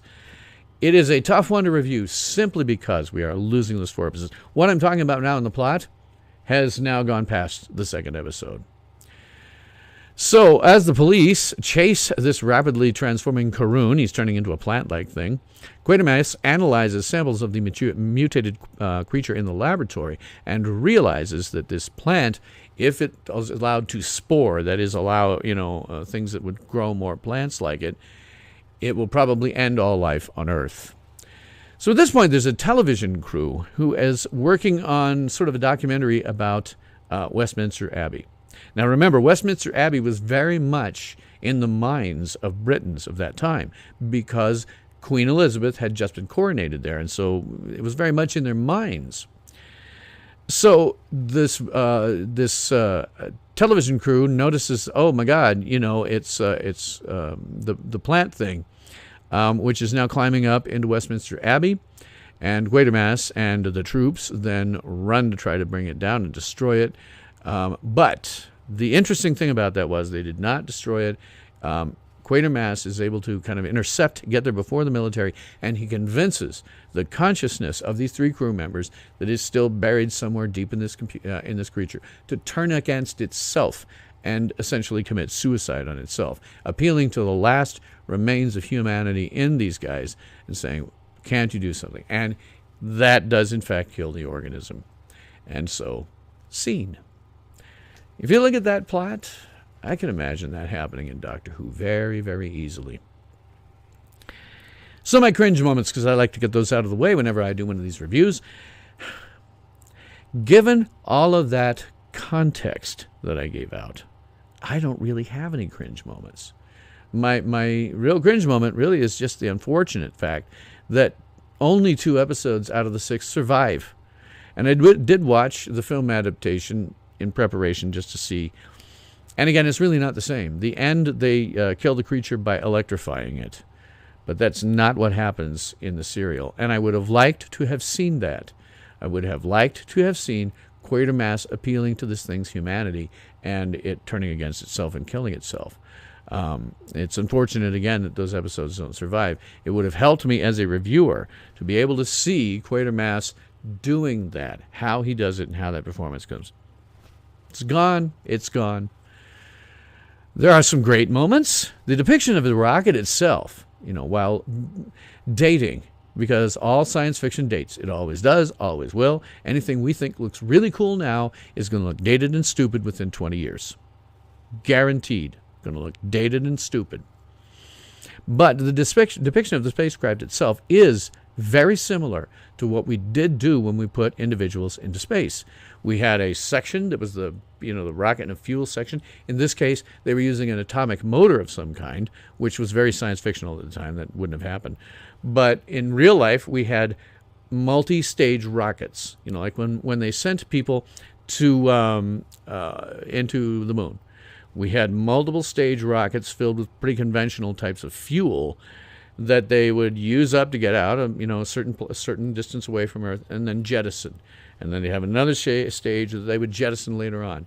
And at the very top of this, there was a smaller section for a crew module. And that's what they have here. It's an atomic rocket as opposed to something that, was more conventional. But they still had this section that was intended to be jettisoned when they were making Earth re-entry. And that's exactly what we did with both spacecraft that went up into near space and as well as when we went to the moon. Larry says there's another British John Glenn who edited and directed Bond films and edited the Superman movie. Wow, I didn't know that. Huh. Well, when I get to Superman, no doubt I will see his name. So I like that depiction of the rocket. Even though the tech on it looks dated, it is still an appropriate scientific look at how you might do something like that. It's the correct way to do it.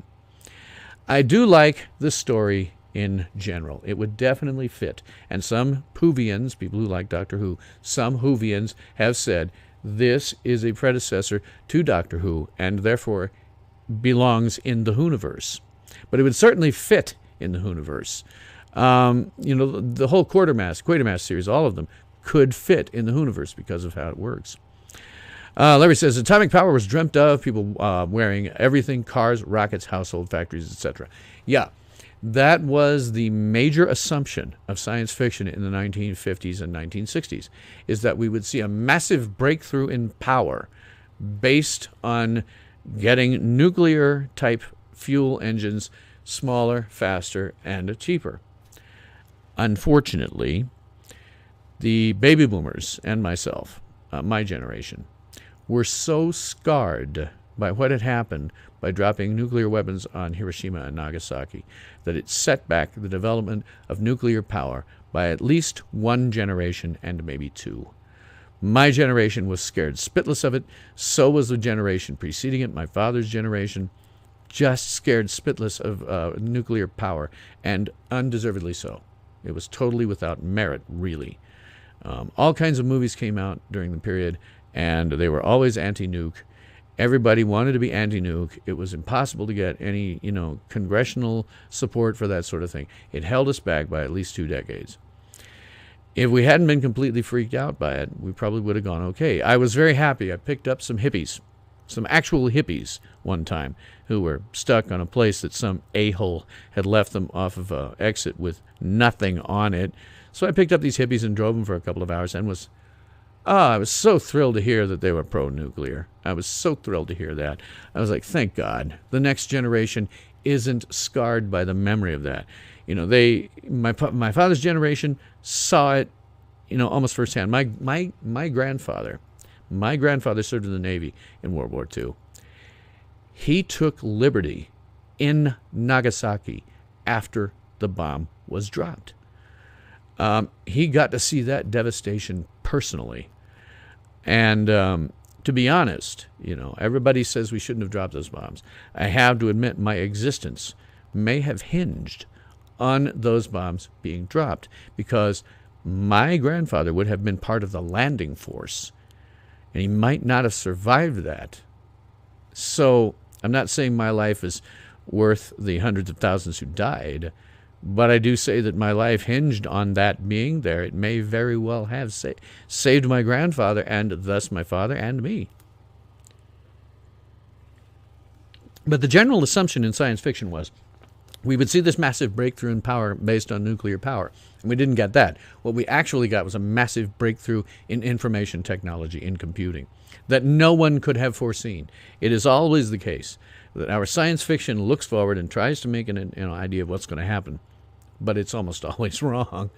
What actually happens either outstrips what our ideas of that future are, or we find out that there is a side thing that goes on. Porn. Okay, porn. As a man who built some of the internet, some of the earliest internet stuff when it was commercialized, I can tell you, without fear of contradiction, porn drives the internet. Were it not for porn, we might not have the web that we do today.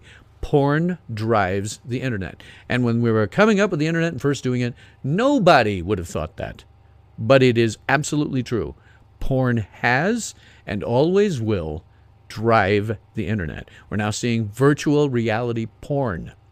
That is going to push the internet in a whole different direction. And nobody, myself included, would have ever guessed that the biggest thing on the internet, the one major thing that was always going to drive it, was porn. We never thought of that.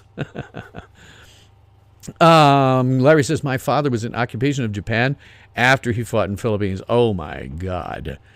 Lucky he made it through that. You know, the Pacific Theater of War was just horrific. Just horrific. And if my grandfather had been in the landing force, the Japanese would have fought hand-to-hand, house-to-house if they had to. It would have been a bloody conflict. You can make a case that actually dropping those bombs saved lives on both sides, because while several 100,000 people died, more might have died in hand-to-hand fighting in order to win that war. So, porn drove home video, yeah, and home video cameras, absolutely, absolutely. Something we could never have foreseen. Porn drives it. You know, if you want to see where the internet's going, look first to porn. Look first to porn. Porn, there is a great thing called Avenue Q. It's a stage play that involves puppets. It's kind of like Sesame Street, but it's a parody. And one of the characters sings a song, one of the puppet characters sings a song called The Internet is for Porn. Go look for that on YouTube, because it's a true statement. The internet is for porn. The internet is for porn. Why you think the net was born? Oh, porn, porn, porn. True statement. Absolutely true. As somebody who built parts of the internet early on, I can tell you, yes, internet drove porn. So, getting into some of the details of the production, as I often do, the writer is Nigel Keane. And he's also credited, by the way, as being part of the puppet monster for the final episode. With the big thing crawling up, they actually did do miniatures and puppetry, and he was involved in some of that. Gojira, Godzilla original version, was a commentary on using atomic or nuclear energy. Yeah. All of that stuff. No surprise to me that Japan came up with Gojira. I'm not surprised about that at all. You have a place where a couple of atomic bombs have been dropped. They're probably going to be big on that. Doesn't surprise me in the slightest. Nigel Keane wrote this, and again credited for some puppetry on the last episode. His IMDb goes 1951 to 2005 with 44 writer credits. Now, that is a roughly 50-year time period. And he did multiple TV series and multiple episodes of those and multiple serials like this one. So when you look at the writing credits, well, you see one credit, but that if you're doing a TV or a serial, that can go 6 to 50 episodes that he wrote, depending. So whenever we see somebody like this, who in a 50-year time period was doing that level of work, I have to call them out because they are a very small minority of actors. Most actors wait tables. Tens of thousands of them out there you will never know unless they happen to sign the check that they're going to hand you to pay. And when you get somebody like this who's doing all of that, that is a serious worker. He is somebody who was working. I usually figure if you've got somebody who's doing one or more projects per year, they are successful and workers. You know, as an example, I said in my introduction a long time ago, in a galaxy far, far away, I was once an actor. I was never very successful, to be honest. I wasn't that great an actor. If I went back to it today, I might be better, but I was never a great actor. But one year, I made $1,200 at my craft. That was considered a success among my peers because they didn't make that year. They were waiting tables. Oh, Gojira and you are the same age. Well, that's pretty cool, Larry. You get to be even older than I am. Got something coming up. Hang on.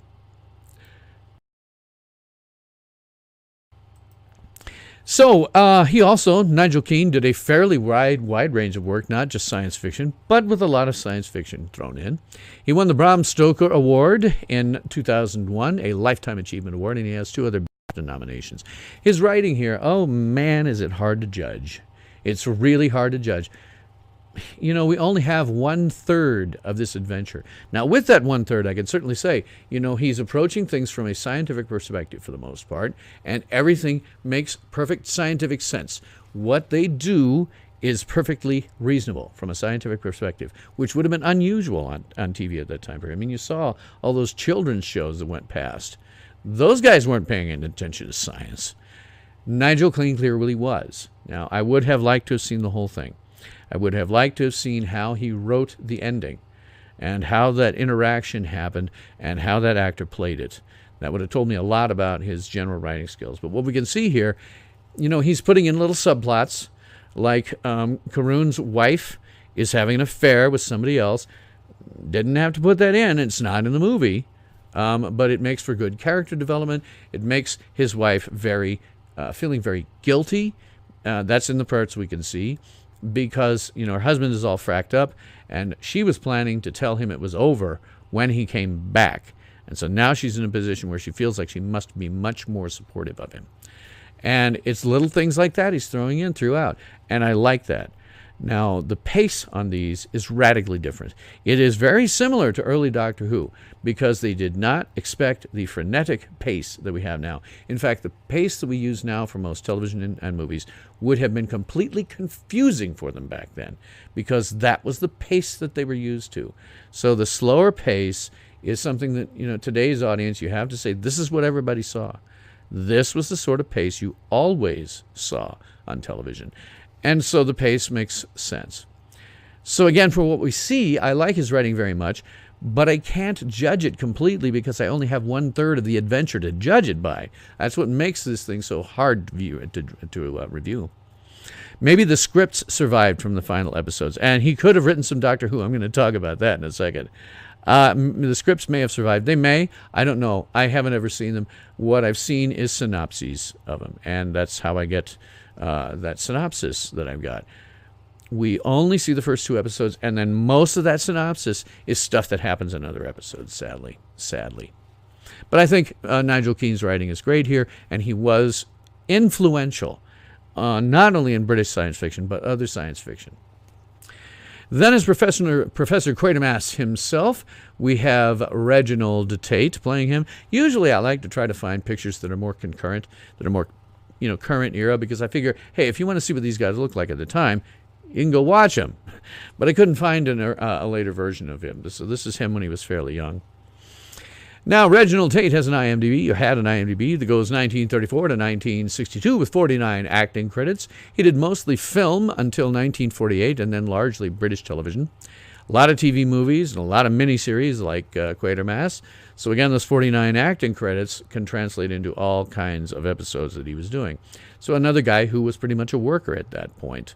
He had about a 30-year career, and with 49 acting credits, again, I figure anybody who's got more than one or more projects per year, you're a worker. You are somebody who is working.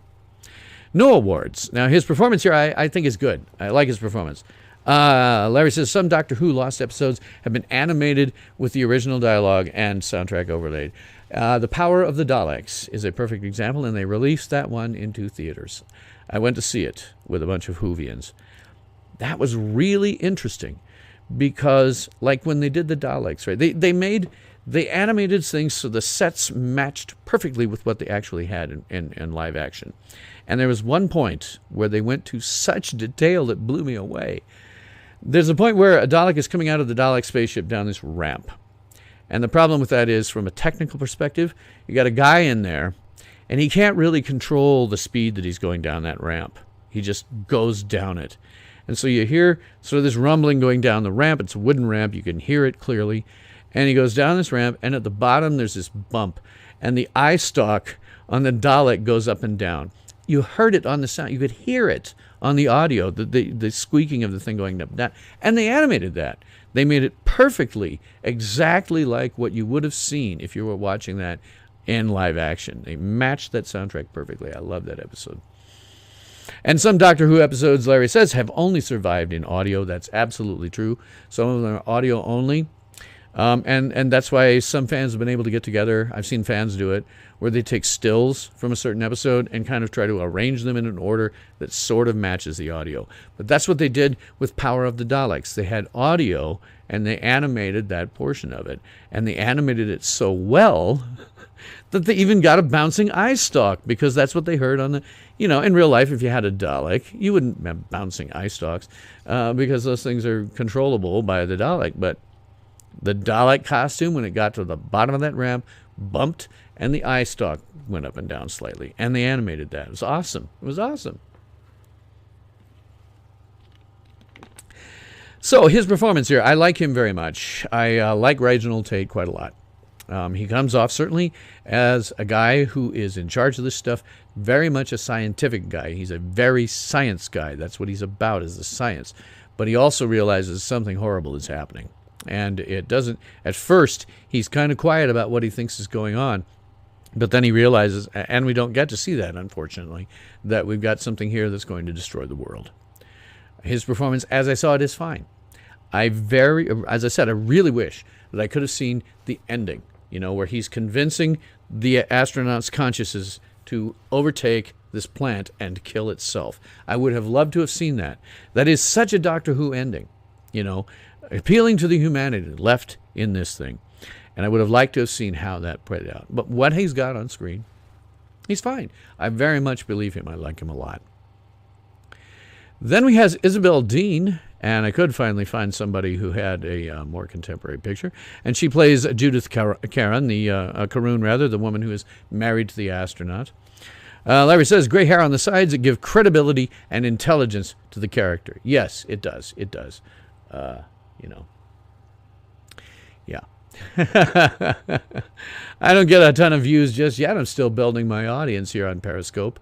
But I hope the fact that maybe I'm a little older guy lends some credence to what I'm saying. But Judith Karen is played by Isabel Dean, who has an IMDb that ran 1948 to 1990 with 75 acting credits, almost exclusively television, with multiple TV series and a wide range of roles. This was not just pinning her in science fiction at all.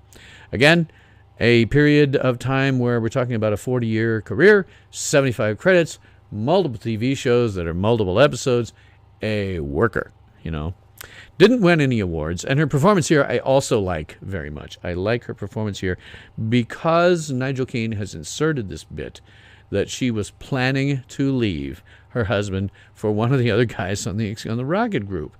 And now she feels very guilty. And the other thing about her is she was a little bit of a landmark This is 1953, right? Women were no longer second-class citizens, but, you know. Larry asks, how did Twitch work out for me on my stream? Problem with Twitch that I found is the streams are not retained indefinitely. If you upload a video, that'll be retained indefinitely. But if you stream it, it's not. And I can't really build an audience without a body of work that is kept indefinitely.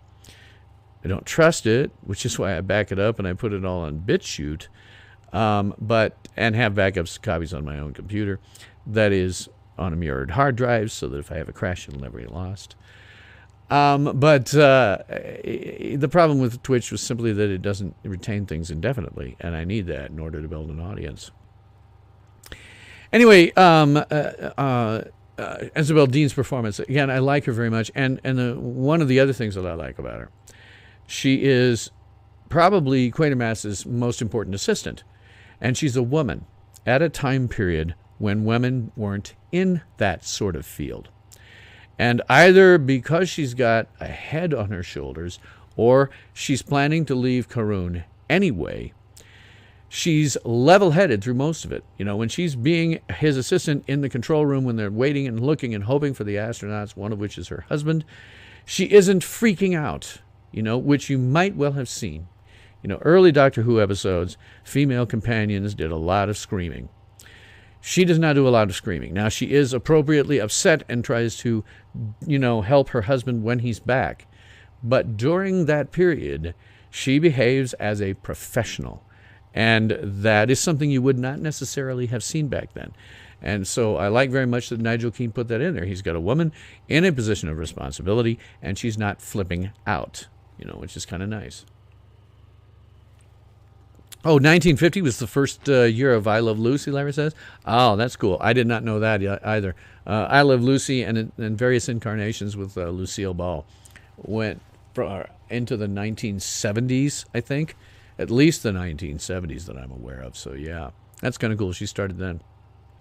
And, by the way, Lucy and her husband, Desi Arnaz, then formed their own studio called Desilu. And that is where Star Trek was originally on. And after it was Desilu was bought by Paramount. And so that's how we get Star Trek into Paramount. But it was originally on Desilu, which was Lucille Ball and her husband, Desi Arnaz's studio.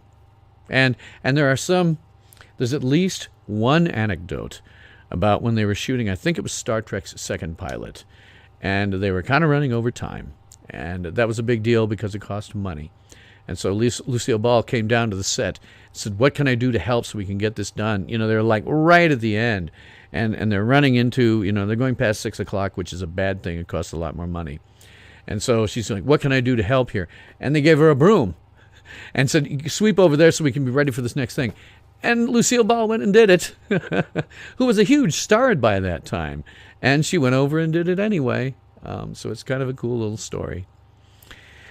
Then, as Victor Karun, the astronaut who makes his way back, we have Duncan Lamont, who, again, I could not find a contemporary picture for.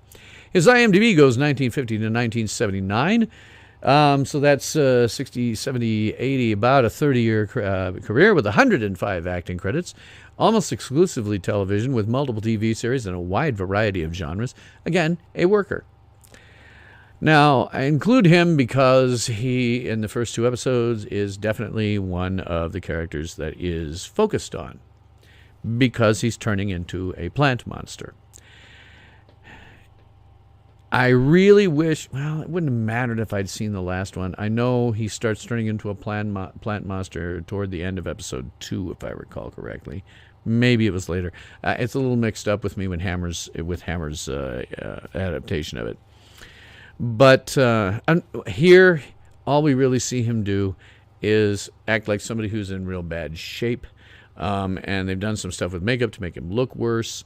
And he does a good enough job with that, where he's basically almost catatonic half the time.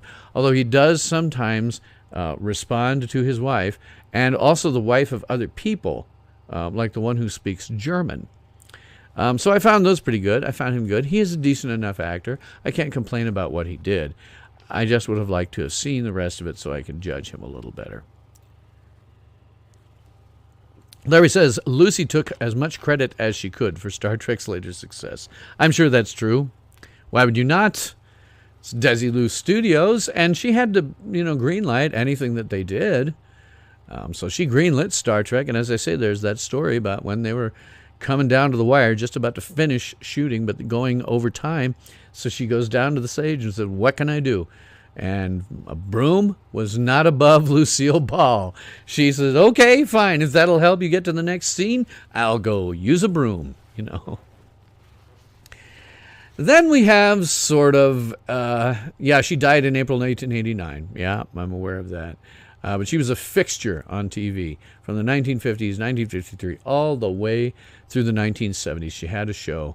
The first one was I Love Lucy, and then after that, she divorced Desi Arnaz at one point, and so you started seeing things like The Lucy Show and different incarnations of that. Although a lot of times they had the same actors, maybe playing different characters because they were well known and everybody thought they were funny. She was a fantastically successful one. So then we get into kind of the everybody else category because we don't see enough of them on screen for me to really be able to tell you anything about them. And to be honest, boy, this thing had a huge cast. And that was largely due to things where they had crowd scenes. Now, the crowd scenes today look weird. But again, you have to understand it was this horrible limitation that they had with respect to what they could do with a live show on a fairly low budget in a very constrained amount of time. What they did was they had a crowd. The rocket crashes, they have a crowd, but you don't really see them. The crowd is largely off camera. But every once in a while, somebody from the crowd will wander in.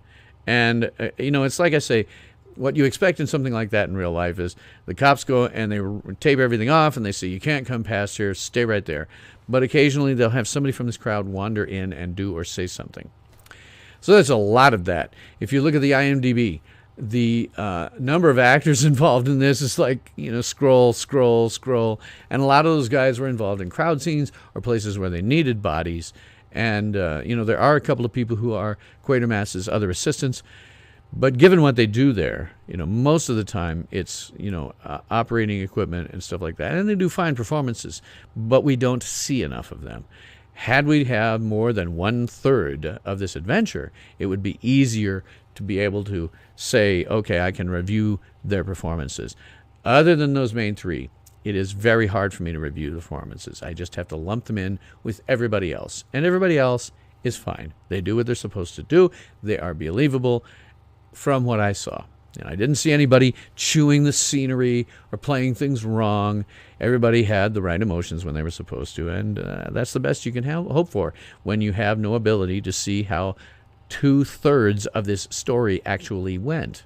So, Larry says, Lucy and Desi chose to film every episode like a movie. That's why they all survive. Yeah. They did not do what they're doing here, which is sequential scenes and all that, which is a horrifying way to make a TV show. You just do what you do. Go to the same set, do all of those things, go to the next set, do all of those things, and edit it. And as you say, it's part of why they survive. And the other reason is they're just incredibly successful. They were really successful at what they did. Now, the director on the Quatermass experiment is Rudolph Cartier.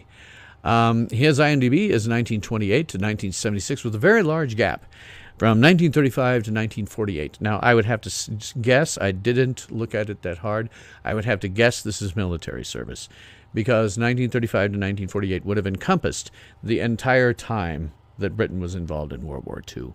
So again, I have to kind of assume it's probably military service. Now, he has a fairly long IMDb. It's 56 director credits, 33 producer credits, and 40 writer credits, almost exclusively television with multiple miniseries, not just this one, and multiple TV series with multiple episodes. So again, take all of those things, add them up, and then add in multiple episodes all throughout. Guy's a worker. He may have had a career that was 25 or so years long, or let me see, 28, 38, 48, 56, 68, 70. Yeah, 50-year career. But look at all of those things and add into it that were multiple things going on in TV series. A worker. Very, very much a worker.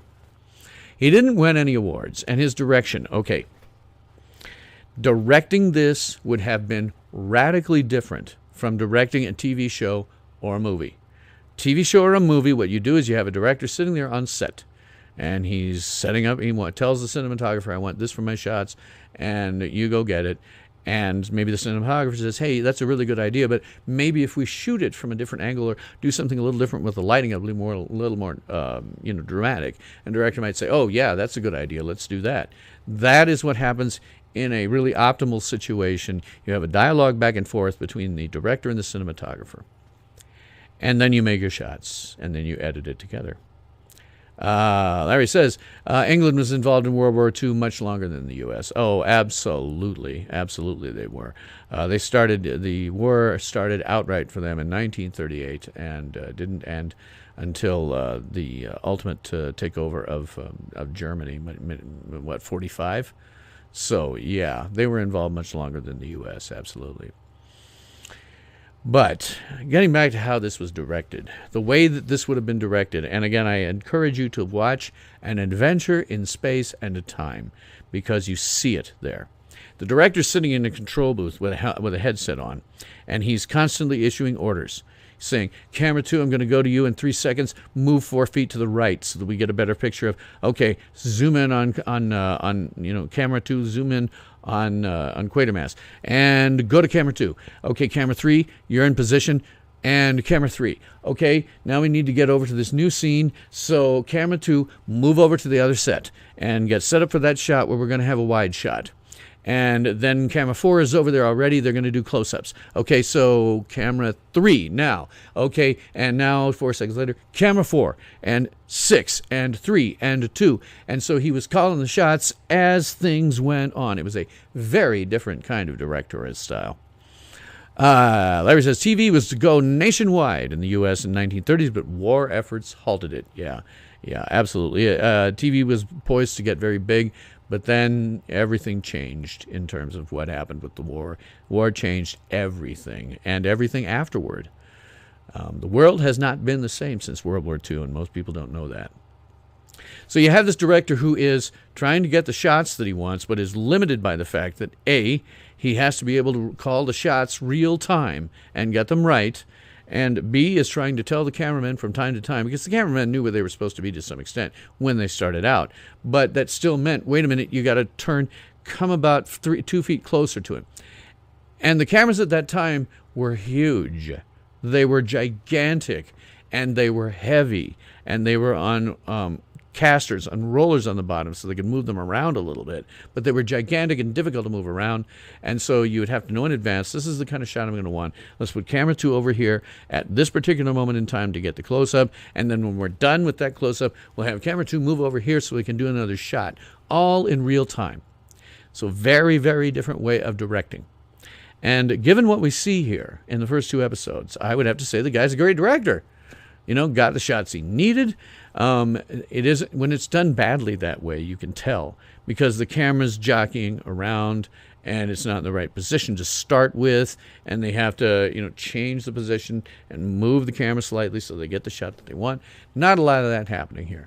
This time around, he was good. He was calling the shots in the right way, and I have to give him a lot of credit for how he does it. Larry says, soap operas were live through the 1960s. Yes, they were. Same kind of direction. They knew in advance about where the cameras are going to need to be, but the director still had to be on top of, wait a minute, your camera is about a foot out of position. I want a little bit more of a close-up. Move in. And maybe it was during the shot. He goes, okay, camera 3. Crap. Move about 3 feet in. This is a totally different kind of direction than you would see now in TV or films. And you have to give anybody who can do that by the seat of their pants and do it well, which he did. Ton of credit. I think he was a good director. Now, no cinematographer is credited on this, and I think there's a reason for that. When you're doing that kind of direction, the director is the cinematographer, really. You're saying, I want camera 1 to be here, camera 2 to be there. Okay, let's get everything matched up and go to 1 and go to 3. And watching a main monitor here with everything, and then also sub-monitors showing where all the cameras are pointed, and having to say, okay, 2 and 5. And, okay, 4, move closer in, a little bit to the left, okay, and 5. It's just totally different kind of direction, and you're really your own cinematographer at that point. Now, there's no music here credited, but that's okay, because really the only music we hear is the opening titles, and that's from a collection from a guy named Holst. I'm very familiar with this because I'm into soundtracks, and he wrote a bunch of music called The Planets. That's how it collected, and he gives a different musical theme for every planet in the solar system.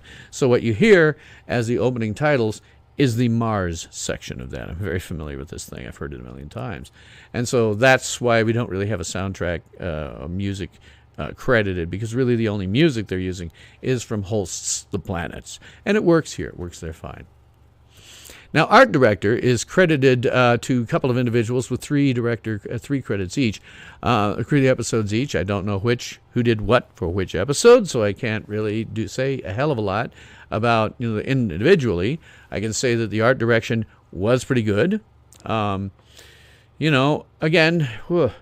dealing with those limitations that they had. I think they were talented people with very little time and a very small budget. So when you have something like a rocket that has crashed into a section of London, they were pretty good at realizing that, given that they were working on a sound stage. No location work for this. On a sound stage, and having to do all of that stuff I talked about in terms of it almost being like a play, except the director is in there frantically calling the shots all throughout the episode. So in terms of how they realized that rocket and the house that it crashed into, it's a little unrealistic. If a rocket crashed into something like that, it would just burn the house to cinders, I think. But they still did a pretty good job of that. And, offices looked like an office you would expect. Police officers and the stations they were at looked like you would expect a police officer. The control room for the rocket looked like you would have expected for a rocket of that time period. So our direction, I think these guys did fine. Larry says BBC audio and music catalog is vast. Oh yes, the BBC Radiophonic Workshop is responsible for a ton of music that came out in British television. Larry also says the Right Stuff movie used lots of Holst the Planets, 7 planets at the time of the composer. Yeah. Holst the Planets is very good. It's not a soundtrack, but it is used from time to time as one. And again, I was familiar with it because I got into soundtracks fairly early on with Star Wars, and then this one was out there, so I listened to it and repeatedly. So, given the limitations that they were operating under, I have to say that I think the production design is fine. Would they do it differently if it was a film? Absolutely they would. And in the Quatermass experiment that was adapted by Hammer, they did do a lot more stuff that they couldn't do here. So, good job all around. I thought it was great. So the art directors are Richard R. Freenow, who has an IMDb that ran 1948 to 1960 with 27 production designer credits, 45 art department credits, almost exclusively TV with a large range of genres and a huge number of miniseries. Walking through his was like, another miniseries and another miniseries and another miniseries. So again, when you have one credit, you're talking about 6 episodes. Guy was a worker, no question about it, definitely a worker. Then we have Stuart Marshall, the other guy credited with art direction. He has an IMDb that goes 1954 to 1965, 44 production designer credits, 10 art department credits, and again, exclusively television, huge range of genres, and a large number of miniseries. Sometimes overlapped with the other guy too, but again, a worker. 44 PD credits, 10 art 80 credits, and TV series in a period of about only 10 years, I might add. A worker. Somebody who was working. No awards. Special effects are credited to a couple of people, Jack Klein and Bernard Wilkie. Not knowing who did what special effects, I can't tell you. My assumption is that most of the special effects they worked on would have been for like the latter two episodes where you have this plant monster that is getting big and sort of creeping its way along up to things like Westminster Abbey. So I would have to say that's probably what they did. I can't judge them because I didn't see their work, so I don't know how to judge them. I wish I had. I wish this had been in its full extent. Jack Klein has an IMDb. I didn't catch the first date, but he ended in 1965 with 19 special effects credits, 3 visual effects credits. And the interesting thing about this is this includes a classic Doctor Who episode, The Mind Robber, which was a Patrick Troughton adventure. He was the second Doctor. And he's also done exclusively TV with a huge range of genres and a large number of miniseries. Similarly, the Triffids, I'm not sure what you're talking about there with the Triffids. Day of the Triffids was another British production. I don't know for sure who did what on that. Bernard Wilkie, his IMDb is 1953 to 65, so again, about a 10-year period, 13-year period. 24 special effects credits, which included multiple Doctor Who episodes, the classic series, Quatermass 2, Quatermass and The Pit, so he came back for all 3 of those. And he has 6 visual effects credits, including one that I finally have seen, Planet of the Spiders, which was John Pertwee's last episode as the Doctor, the third Doctor, very last episode. Again, with that one, I guess I can judge his work just a little bit. Dealing with a low budget and very little time, I think he does a good job. If you watch that episode, the spiders are going to look totally fake and phony, and they may have looked more fake back when these things was originally aired. I can't judge that very well. But in terms of special effects, I have to give the guy props. He tried. He got what they needed for the shots, and did good work. The costumes are not credited here. Neither is the makeup. I think that's because costumes largely were functional. They were stuff that you would have seen people wearing at the time, just regular clothes of the time period. No doubt some thought went into what they put on whom, but it was largely functional. There wasn't anything that jumped out at you as, oh, wow, that's a really interesting costume choice. It was all, the women were wearing what they were supposed to wear. Men were wearing what they're supposed to wear. If they're in the labs, they all put on lab coats, which is a trope now, but that's what they really did. They tried to keep the place clean. It was not clean room stuff, but clean enough, because back then, the reason that we call software problems bugs is because a very famous moment when Admiral Grace Hopper, Grace Hopper was one of the first people who got into computer programming back when machines were the size of warehouses. She was getting wrong errors on some of her programs, so she went back to the hardware in the warehouse and started walking along and discovered that there was an actual insect that had become fried and was screwing up one of the vacuum tubes. And that's where we get the term bug from. So, getting back costumes and stuff. Costumes are fine. They're functional. And again, we get the white lab coats because this was a period of time when you had to be more clean about this stuff. If a bug got in there, you were screwed, So you had to have more clean. Makeup. Don't get to see much of what I would have thought as, the real important makeup. The stuff where he's turning into a plant. There's a little bit of that. I can't fault it. I think it's fine. Probably today it looks like a guy in a suit. But again, time, talent, money. I think the talent was fine. Time was short. Money was little. Did the best she could, and it worked well for me, I thought, just in terms of what the period of time was. Now, getting out of the production, because I say the review is a little short because we only have a third of the adventure to talk about, so how much of a review can you do of that? But there was a lot of impact on this. The Quatermass experiment had huge ratings. The first episode opened with 3.4 million people watching. The final one was 5 million watching. And the Times of London, 1 year before the Quatermass experiment was broadcast in August of 1952, estimated that the total television audience of the BBC consisted of about 4 million people.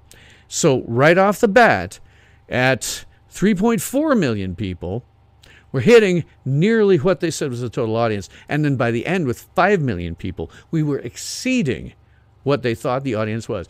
Basically, anybody in Britain who had a TV was watching this. They were riveted. They thought it was really cool and were watching it. In March, the BBC said that the average viewership they got was about 2.25 million people. And here we are by the end of this series, 5 million. Double that watching it. More than double what the BBC thought was an average audience for them. It did astonishingly well ratings. Viewers loved this thing. They sent letters praising things to the BBC's listings magazine, the Radio Times, which still exists today. And the writer and producer were also applauded by readers of TV News magazine, and it nominated them for an award. Now, there's some people who've talked about looking back on it, and that's probably a good thing for me to talk about because this predates my existence by 12 years. And I did not live through that period. I can only look at history and analyze what I have seen and learned. So there's a journalist named Geoffrey Wansell in 1981 who wrote for the Times of London. He said this. Let me get a drink before I rattle off what he said. It's a couple of paragraphs. He said this: Westminster Abbey undoubtedly dominated television during the summer of 1953, but it was not just the coronation of the Queen that sticks in my mind now. It is also the memory of Professor Quatermass grappling with the pursuing giant plant that threatened to destroy the world from its rooting place in the Abbey's naves.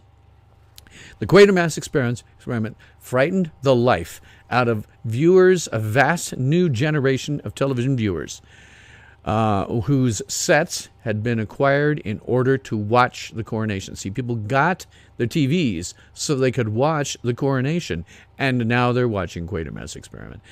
That was my aside. Back to what he said. Quatermass was one of the first series on British television to make life seem potentially terrifying. And it did extraordinarily well all the way around. In terms of its influence, the British Film Institute's Screen Online website points to the program's influence on the British science fiction television productions that followed. They claim, and I quote, "With Quatermass Experiment began a British tradition of science fiction television, which runs in various forms, from Quatermass to A for Andromeda, to Blake's Seven, and from Doctor Who to Red Dwarf." And they're correct. You can see the influences all the way through to the present day.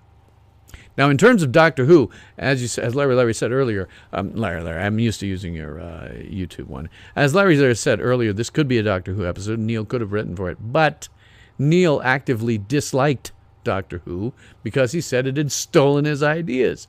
And but in an article in the Daily Telegraph, in 2005, someone described Doctor Who as the spiritual successor to the Quatermass experiment. And this is why many Whovians like to imagine that this could happen in that universe.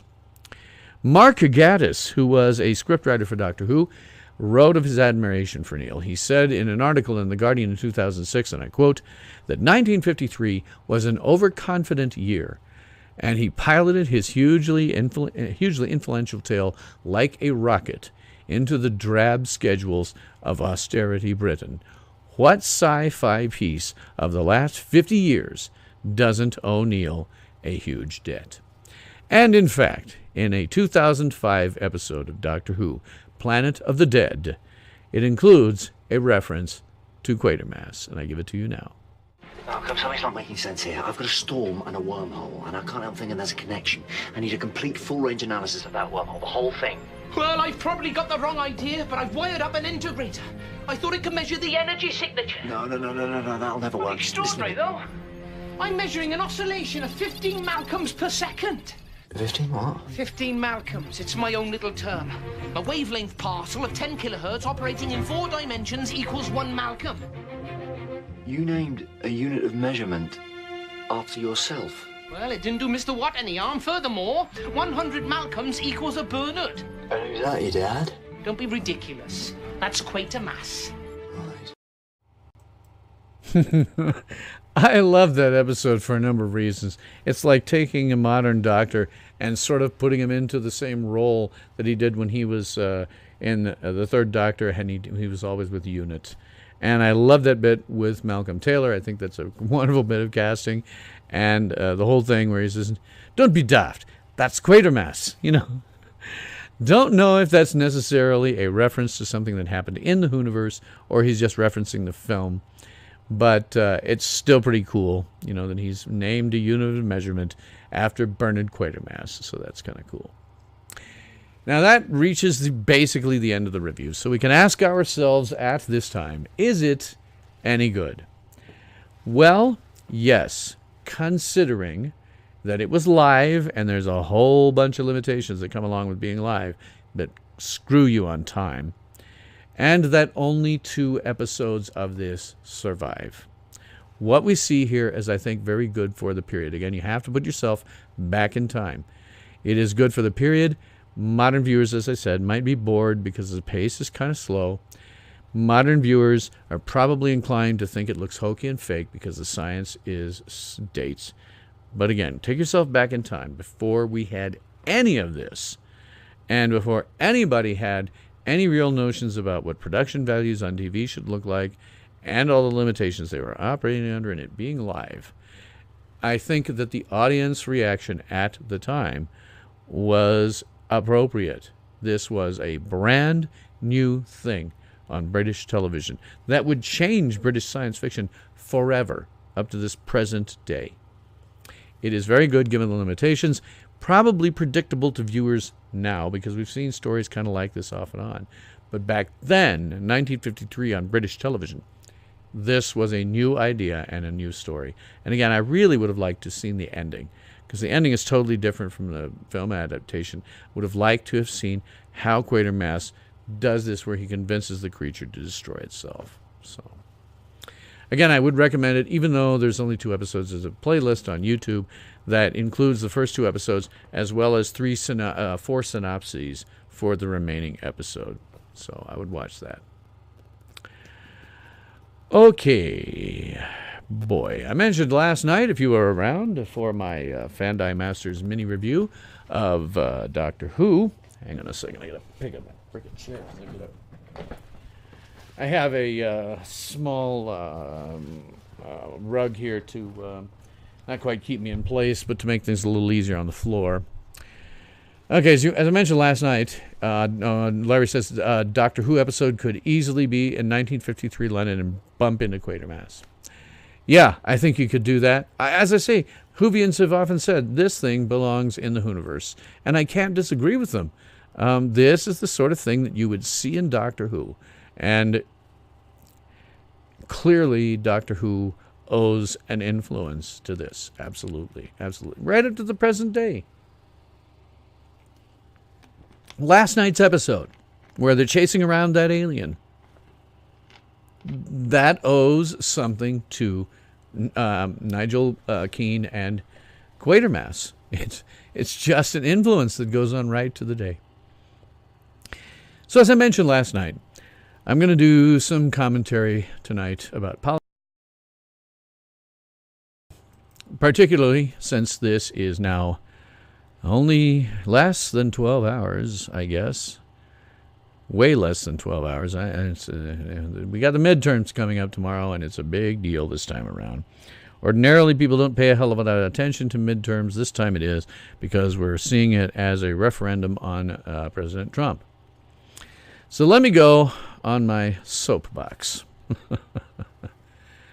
First off, I think the polls are wrong again.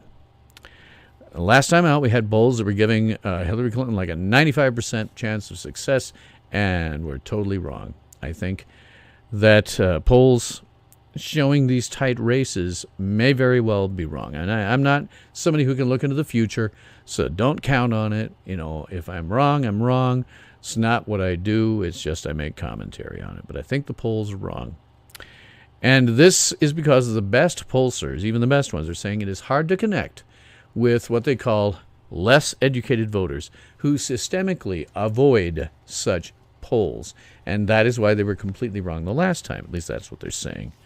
That they couldn't connect with these people. And so they didn't know. Now you have to wonder yourself, what do they think is a less educated voter?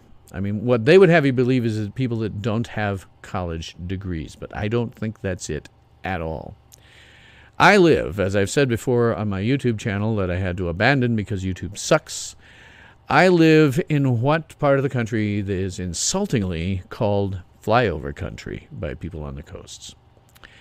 When these pollsters are talking about less educated people, I think they're actually sneering at us.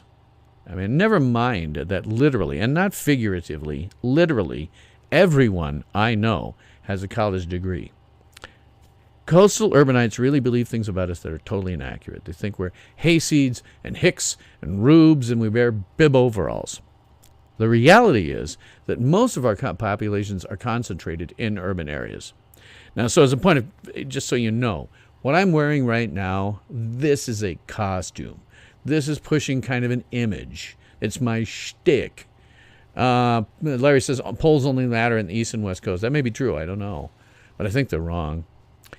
But what I'm wearing is a shtick. This is me projecting sort of an image. This is me having learned a little bit about presentation, a little bit about performance. I always want to say, when you see me, I'm real. When I give my opinions, when I do this research, I am real. You're not seeing anything that's not real. You're just seeing a little bit of performance layered over the top of it so that I can have some sort of an image that I'm trying to project. But nobody dresses like this where I live. It's usually like T-shirt and jeans. I'm wearing this costume because it's a costume. I want to push out it's my shtick. It is my shtick. Be kind of a down-home guy, sit up a chair, pull up a chair and set a spell. That's me. And in fact, I live in a city of 250,000 near an urban area with inside of half an hour that is 1 million people. And most people would be surprised if I told you that this is Nebraska. And if you are surprised about that, then you need to rethink just about everything that you think you know about rural America. Now, do we have a lot of agricultural land down here? Absolutely. Tons of agricultural land. But that's because we literally, and unlike most people, I don't use the word literally to mean anything other than literally. This is not figuratively. My part of the country feeds the entire world. Without our ranchers and farmers, billions of people worldwide would starve. But due to scientific advancement, it requires very few people to tend to tracts of land that are significantly larger than both the Los Angeles or New York City metro areas, hence our cities. Even those working in agriculture often generally have college degrees in the subject. They offer agricultural-based degrees. They have to have these degrees. If they didn't know the science behind what they're doing, they couldn't tend their huge tracts of land that are significantly larger than either the LA or NYC metro areas, nor would they be feeding the world. Their science allows them to do it. Not only that, they're fairly isolated. If something goes wrong, they have to know how to fix it. They are jack of all trades for everything. And they have degrees that inform how they should be doing their work in order to optimize the crops they're getting, the cattle that they're grazing, how to optimize all that so that we can feed the world. Larry says urban centers don't care or think about areas outside their cities. In fact, I think they actively dislike us. I think they are so prejudiced against it.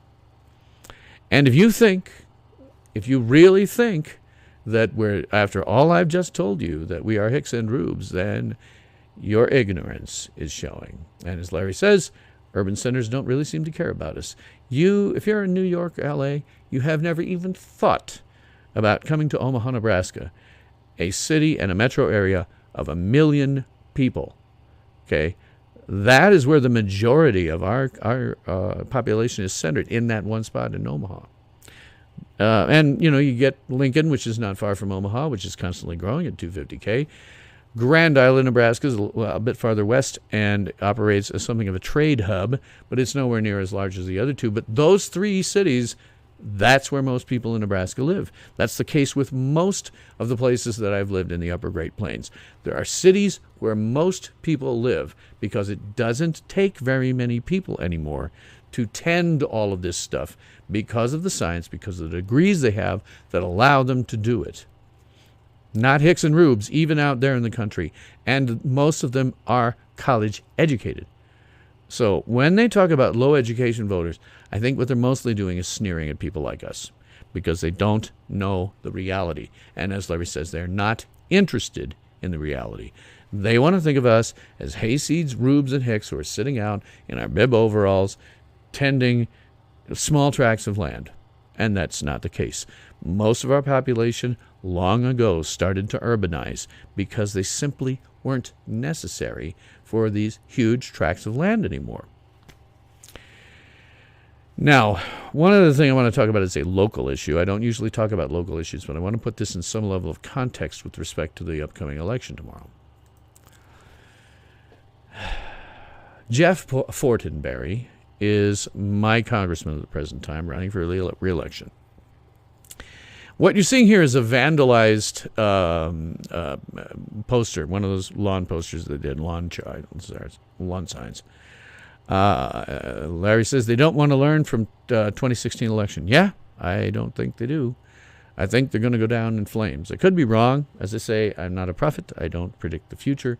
But from looking at things, I think they're making the same damn mistakes, and the pollsters are making the same damn mistakes, and there's every possibility the Democrats are going to lose in a big way. But putting some stuff in context, Jeff Fortenberry, this is a vandalized sign. This is not a Photoshop. This is somebody's sign that a guy had in his yard here in Lincoln, Nebraska, and it was vandalized. Now, Fortenberry's chief of staff did something I don't think was appropriate. There was a political science professor who liked this on Facebook, probably not aware that it was a real vandalized, lawn sign. It could have easily looked like, a Photoshop or something like that, but she liked it. And Fortenberry's chief of staff called up University of Nebraska, left messages for her, could not get in touch with her, so he called her dean and eventually the chancellor of the university to complain about it. Now, I am not in any way supporting what Fortenberry's office did. Fortenberry, just like everybody else in Washington, is a power-mad sociopathic narcissist. But I do think that you need to put in context what happened here. In Nebraska, like throughout the country, Republicans, both government officials and citizens, have increasingly been the targets of hate, of vandalism, of violence by the left. One can only assume that the perpetrators here are Democrats.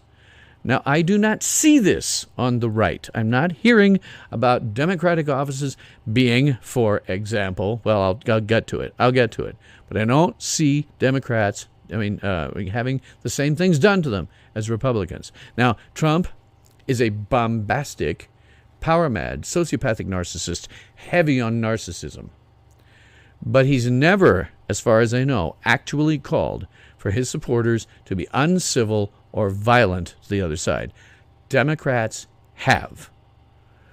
Fortenberry's office has been repeatedly vandalized, as has been the Republican Party's office here in Lincoln and also in Omaha, with rocks thrown through windows, with graffiti all over them or on the ground in front of it, and in one particular case, arson. Now, one can only assume, again, that this is coming from Democrats. And now they see a University of Nebraska political science professor who, by definition, should be as apolitical as possible, at least as a professor, liking a piece of vandalism. Again, I don't think she knew it was vandalism. But given all of the above as context, that is why Fortenberry started to make a stink. Now, do I agree with this? No. No, I do not. I think that this professor needs to be apolitical when teaching her students, but in her off time, she can have any politics that she wants. So do I agree with Fortenberry? No, I don't. But I understand it. Given the context, I understand it. In particular, I share Fortenberry's broader concern here, and that's what he's really getting at. This political science professor in question is symptomatic of the entire educational system from kindergarten all the way through advanced degrees.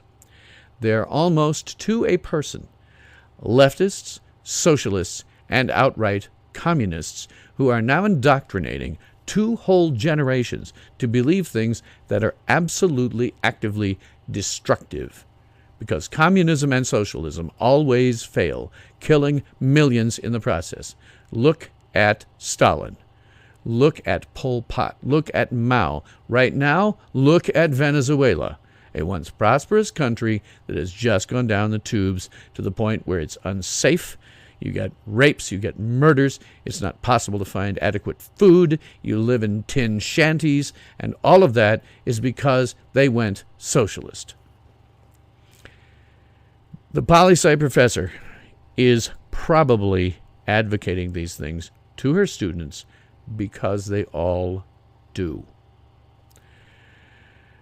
Now, in terms of fixing education, there is something that can be done about this, but it's radical and I doubt it will ever happen.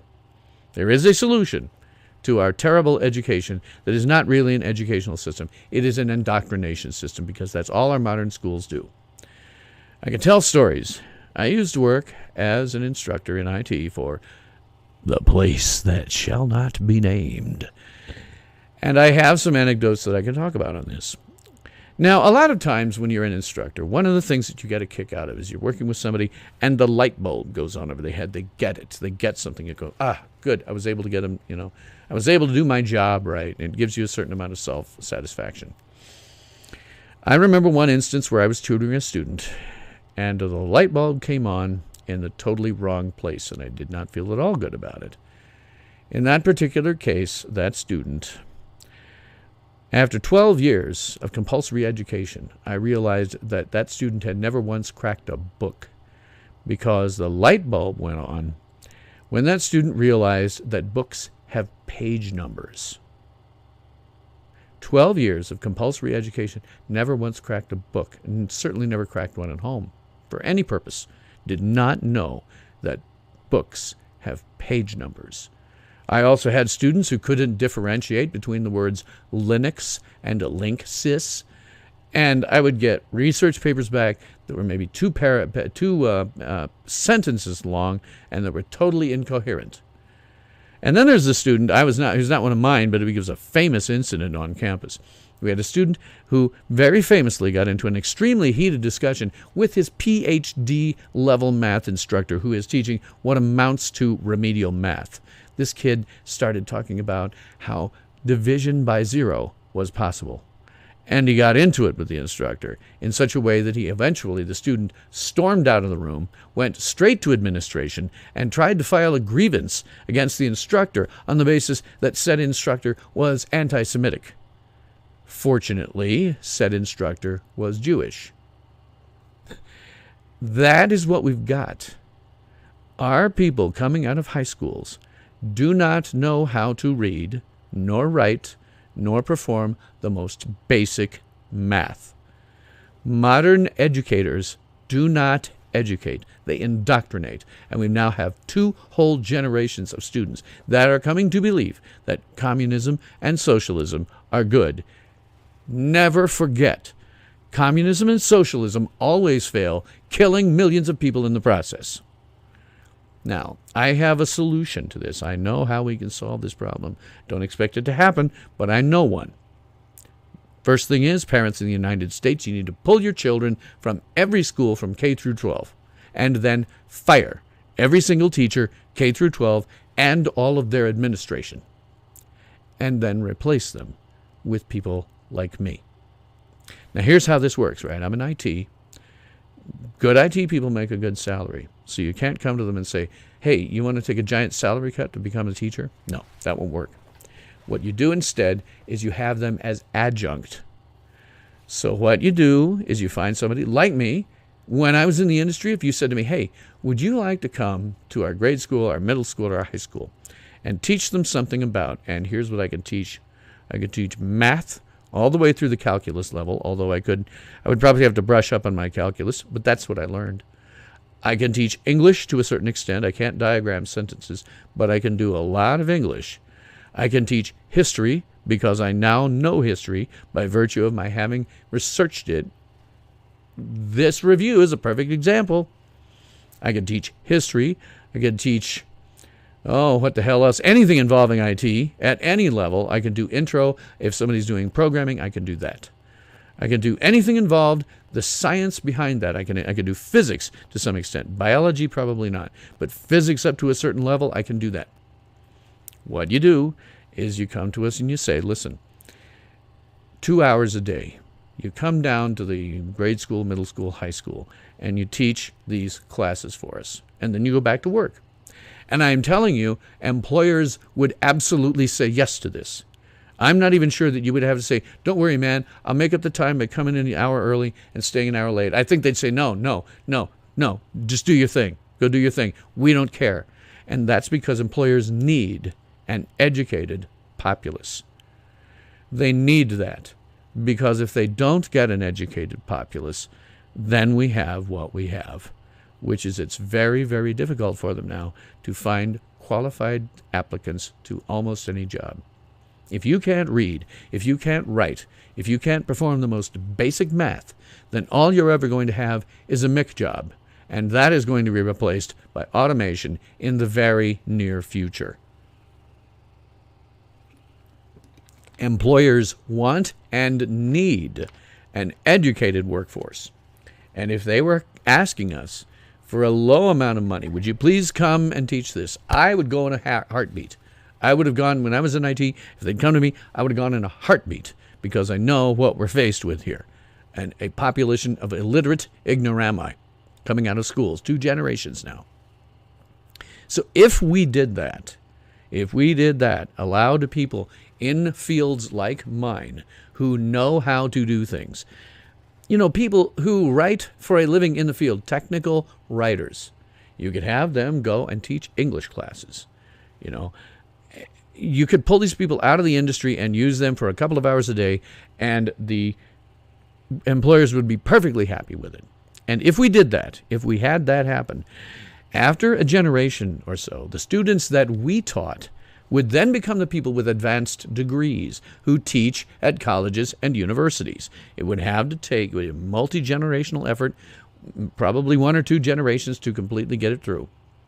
But when they're then at the colleges and universities and they're not pushing these ideas that are destructive, they're pushing education, because that's what we taught them, education.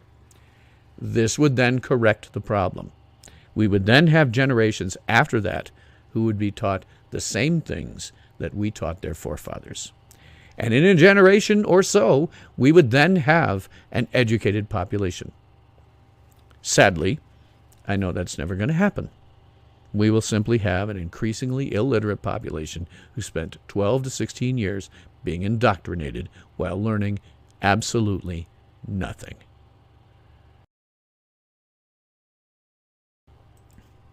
And then there's the midterm elections. As I say, I think the polls are probably wrong. The Democrats, to some extent, seem to be panicking to me right now. And from early voting numbers, I think with good reason. In my city of 250,000, 2 weeks ago, I personally saw about 15 people voting early in the space of about 10 minutes when I was at the county election office, in their main office. 15 people came in about 10 minutes to vote early. Now, I wanted to know who they were voting for, but I couldn't really ask anybody. It would be illegal for an election official to even talk about that. But if you're turning your ballot into a human being and you have some opinion and you've just voted, it would not be unusual for a voter to make an editorial comment about maybe something like this. So instead of asking him who are they voting for, who do you think they're voting for, I asked him whether or not they had seen a lot of heavy early voting. And he said, oh my God, yes. It's nothing like they've seen ever before. It was busy from the moment they opened the doors until they closed them at 5 p.m. And so I sort of nonchalantly said, yeah, I guess, given what the Democrats did to Kavanaugh, I guess I can't say I'm surprised. And the election official agreed with me. And I think that should probably tell you a lot about what early voters are voting for and why I think it will bleed into tomorrow's numbers. Now, it could be closer than I think on some elections. My state was never in any danger of doing anything except going red. But I think it's possible, that they may lose in a big way, same as they did in 2016. Now, if the Democrats lose, I think that Republicans, we can expect, if the Republicans take it, we can expect Democrats to have more accusations, baseless accusations, about Russian meddling or foreign meddling or voter fraud. And just to make matters worse, by the way, just yesterday on slashdot.org, which is a IT industry site for tech news, they reported that voting machines in Wisconsin are for some reason using FTP. Now, FTP stands for File Transfer Protocol, and it is fantastically insecure. Anytime I've been working on it, the last time I touched a machine that had FTP on it was to retire that in favor of a more secure protocol, one that wasn't able to be hacked very easily. That was in the early 2000s, and that was one of the last ones. We've been trying to get rid of FTP as a protocol just industry-wide for 20 years now, and they're in fracking voting machines. Now, I don't know whether they're hackable or not. I don't know the details. I'm not privy to it. But this is the same type of thing that bit Equifax. And this is why electronic voting machines are bad, despite the fact that paper can be compromised. There is clearly, in these voting machines, too much stupid still left in the IT industry. And the problem with it is, if you compromise one machine, you have just figured out how to compromise them all. So if the Democrats lose, I think there is a very strong potential for violence. So if you're watching me now, watch yourself tomorrow and the following days. If the Democrats lose, we can expect much ugliness. If you have the right to carry, I advise you to do so. You might well need it. Even if you don't, if your state does not uphold your Second Amendment rights, you may want to weigh the possibility of being injured or killed against what will happen to you if you are armed to defend yourself. I would simply say be damned careful out there. Be very, very careful in the coming days. If the Democrats lose, it is going to be a nightmare, and I'm not ruling out violence. Now, I'm a libertarian. You might ask, whom would I endorse? Frankly, preferably none of them. To be honest, I think voting kind of encourages them. It just makes them feel like people are engaged and they're doing what they're supposed to do, and they like the power-mad sociopathic narcissists. But if you must vote, I would say anyone with an L behind their name, any libertarian, doesn't matter, even if it means that a party you don't like wins, because it doesn't matter very much. They are all power-mad, sociopathic narcissists with no exceptions. Now, let me vamp on this for a second. I don't have it written down or anything. They're power-mad, sociopathic narcissists. And I am not a psychologist or a psychiatrist. I am not qualified to give any kind of diagnosis about these people. What I can say, however, is if you go to Wikipedia and you look up antisocial personality disorder, which is what a sociopath is, they have antisocial personality disorder, there will be a list of symptoms. Now, this is the same roughly list of symptoms that a psychologist or a psychiatrist would use in diagnosing a patient who might have a personality disorder. Now, I'm not a qualified therapist of any kind. I have some people in my family who are. I defer to them at any time. And no psychologist or psychiatrist can say for certain, can give a diagnosis to anyone that they have not personally had therapy sessions with. They can't do it. Anytime you see psychologists coming on the news to talk about how this or that president is some kind of weird psychopath, They're full of crap. Unless they've had the guy in their office and talked to them, they can't do a diagnosis. And neither can I. I can't do a diagnosis. But I think if you look at Wikipedia and you go through the symptoms of antisocial personality disorder, you're going to find that you see a lot of them. Similarly with narcissistic personality disorder, I think you're going to see a lot of them. I certainly have. Now, you're a layperson. I'm a layperson. But if you look at the symptoms of those disorders, I think you can, at least on a lay level, put 2 and 2 together and come up with the right answer. They are power-mad, sociopathic narcissists. Every single last one of them. And nothing is ever going to change unless we get rid of this current crop, all of them, of power-mad, sociopathic narcissists. So for God's sake, vote for some other party. Preferably libertarian, but I know that I am biased. But find someone that represents your belief, but is not a Republican or a Democrat. Because if you keep doing the same thing, if you keep voting for the same idiots, you're going to get exactly the same results forever. You cannot keep doing the same thing over and over and over and expect a different outcome. Okay. I guess that really that's all I got to say about that. And I suspect you're probably relieved that I'm done with that. So at this point in time in the show, I usually try to do my ad copy for the next week. And for those Periscope users viewers who might see this in the archives, because I'm noticing I don't really have a lot of live viewers right now, but I did get some more after last night's rather. I do like to do some ad copy in the style, imperfectly, of Ernie Anderson, who was one of those voiceover guys that you used to hear. So here we try it. This Sunday on Tales from SYL Ranch, India, 1947. The doctor and her friends are in the Punjab as the country is being torn apart. Yaz attempts to discover her grandmother's secret history. Now the doctor discovers demons haunting the land. Who are they, and what do they want? That's this Sunday on the Fandi Masters review of the Doctor Who episode, Season 11, Episode 6, Demons of the Punjab. Then, next Monday on Tales from SYL Ranch. In the distant future, astronaut Barbarella has been assigned by the President of Earth to rescue renowned scientist Durand, who vanished in the Tau Ceti region.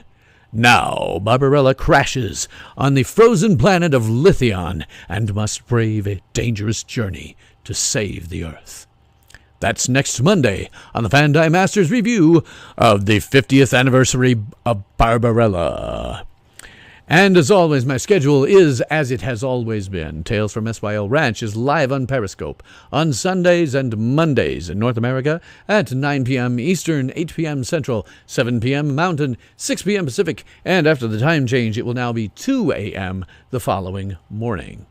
And in terms of upcoming reviews, I do have some. If you look over on my website at sylranch.sdf.org, you can see I've got an embedded calendar that you can walk through and see everything that I'm doing. I have a lot of stuff. I have a lot of stuff that's lined up for next year. It's not full, but I do have a lot of stuff lined up next year. I'll definitely be doing Doctor Who mini reviews every Sunday until the series is over, which is only 5 episodes away now. And I have some other stuff scheduled. So after Barbarella, November 19th, oh God, just in time for the holidays, the Star Wars Holiday Special. But we're going to do the abridged 45-minute watchable edition because I will not put you through that crap. Really, you should only watch the Star Wars Holiday Special in its entirety if you're one of three things. If you're a Star Wars fan who simply wants to be completist, you want to say, I have seen everything with the Star Wars name on it. 2, if you're a masochist. And 3, if you're a psychotic, because I think that probably the thing would make a hell of a lot more sense to you. Other than that, don't watch that. I'm going to have a fan edit that'll at least show you how editing, not brilliant editing, but editing of some kind, can at least turn this thing into a coherent, if bad, story. Then, on November 26th, I am doing Quatermass 2. I'm working my way through the Quatermass series so that I can get to Quatermass in the End of the Pit. December 3rd, I am doing The Fly with Vincent Price, which is now hitting its 60th. And then December 10th, the movie that I have been waiting for a long time and prepping for a long time, 1978's Superman. The best Superman movie yet made, and probably the best Superman movie that will ever be made. December 17th, we finally get to Quatermass and the Pit. That was what I was headed for, precisely because, as Larry said, those aliens really freaked me out when I was a kid. And I want to get to that one because it's hitting its 60th now. 24th, I'm Dark for Christmas. December 26th, I'll be back with the Doctor Who Christmas episode special for 2018. And then, on December 31st, we will spend from 8 p.m. Central Time to midnight in all American time zones, putting me up until 2 a.m. We will celebrate New Year's Eve at the Fandi Master, so remember to bring your sham pipple. And we will also be reviewing The Orville, Season 2, Episode 1, Primal Urges. And so, at this point, I might say something like this. Say, pardon me, but could you help out a fellow American who's down on his luck? Hit the road! So, if you like what I'm doing, please follow me here on Periscope or on Twitter. Same username over there, at SYL Ranch. And you can visit my website, sylranch.sdf.org. For information about how to contribute to me, there will be a contribute page where you can use my PayPal tip jar. You can go to my Patreon. You can go and buy things off of my Amazon wish list. I have one viewer who did that, and it's currently on my key light in front of me. And on that Amazon wish list is a laptop. That laptop, I have some technical issues that I have to deal with because I'm operating on vintage 2004 equipment. Oh God, you have no idea how long it takes me to do any level of encoding. If I pull things out as clips, it takes a long time. And other things. The fact that I'm only coming at you at 10 frames per second when 24 would be really nice. That machine would do it for me. Might even be able to go up to 60 frames per second, which would be really awesome. Maybe even get me up to 1080p, though given the lines and everything, I'm not sure that would be a good thing. But you would certainly be able to get me up to a regular frame rate, which would be nice, and make it easier for me to do clips. And if you buy that thing, if you buy that laptop outright for me, you get to be the program director of my show. You can tell me exactly what to review, when to review it, and what time. Anything you want, you'll become the program director. And you can see all of this information on my website at sylranch.sdf.org. And I always must thank those of you, Larry, who have contributed to me. It means a lot to me. To begin with the financial side of it, that all accrues. I'm not touching that. That all accrues until such time as I can buy the laptop in that wish list. But otherwise, personally, supporting me is extremely meaningful. First off, that anybody would sit and listen to me do this, Larry, and pay me for it. I find that very amazing to me, but thrilled that people would do that.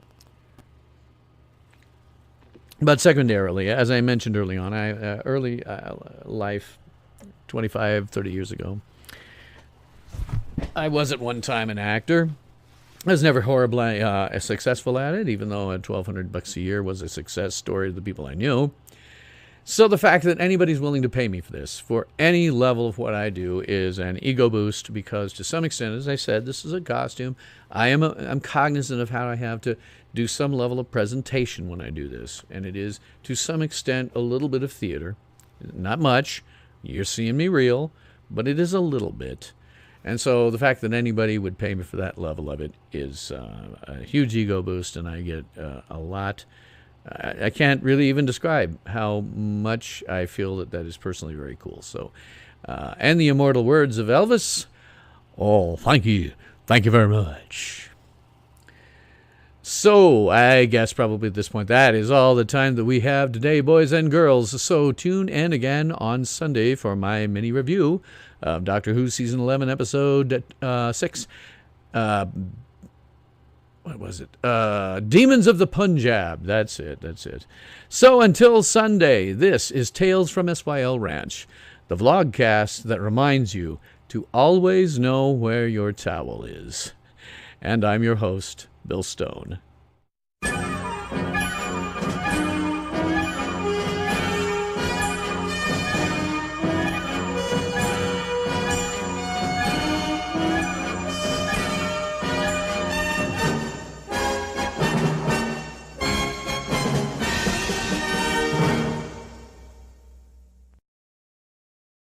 Ultimate power in this world has always been one simple thing: the control and manipulation of minds.